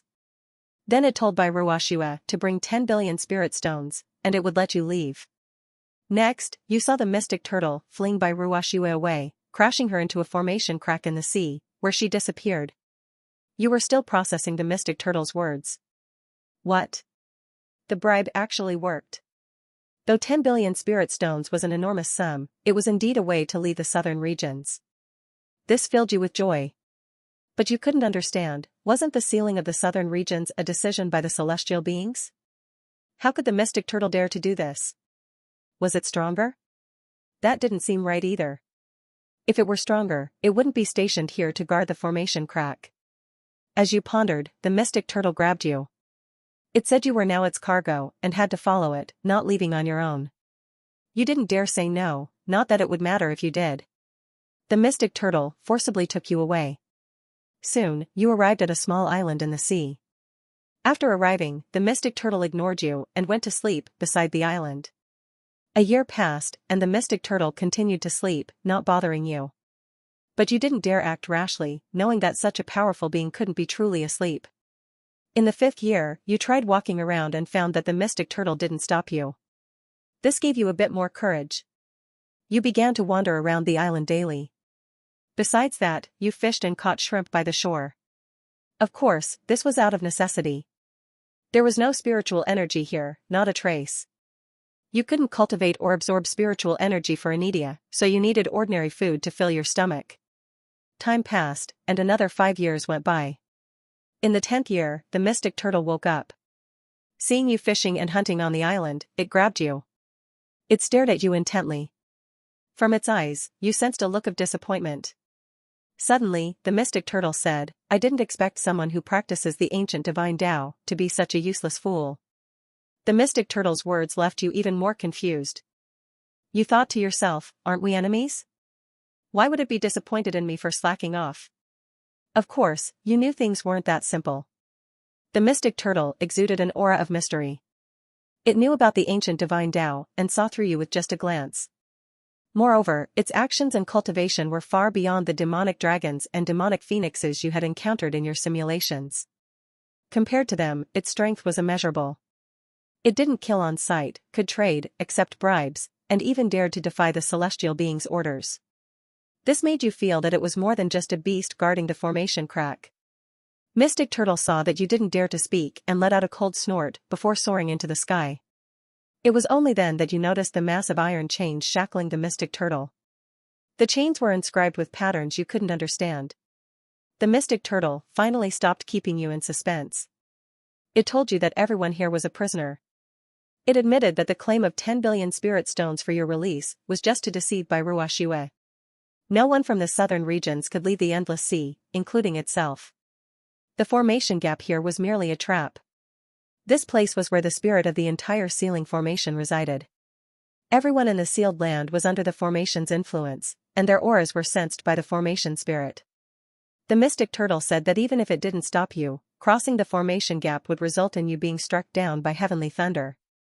Only outsiders like Ruashue, who didn't stay too long in the sealed land, could freely come and go without being sensed by the formation spirit. But if Ruashue stayed too long, she wouldn't be able to leave either. After hearing the Mystic Turtle's explanation, you broke into a cold sweat. However, you still didn't understand why the Mystic Turtle was telling you all this. You didn't have to guess for long, the Mystic Turtle soon revealed its purpose. It said it didn't want to be trapped here as a gatekeeper. It believed that you might have a chance to break the seal if you achieved the divine Tao. So, it was willing to invest in you. However, it also said it was disappointed with your recent performance. You awkwardly smiled on the surface.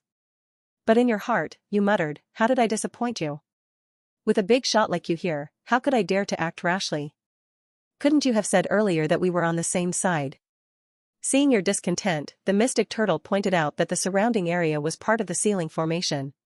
It hadn't restricted your movements recently, so why hadn't you tried to study and break it? You twitched your mouth and retorted that you didn't even know the basics of formations. How could you possibly learn such a complex formation on your own?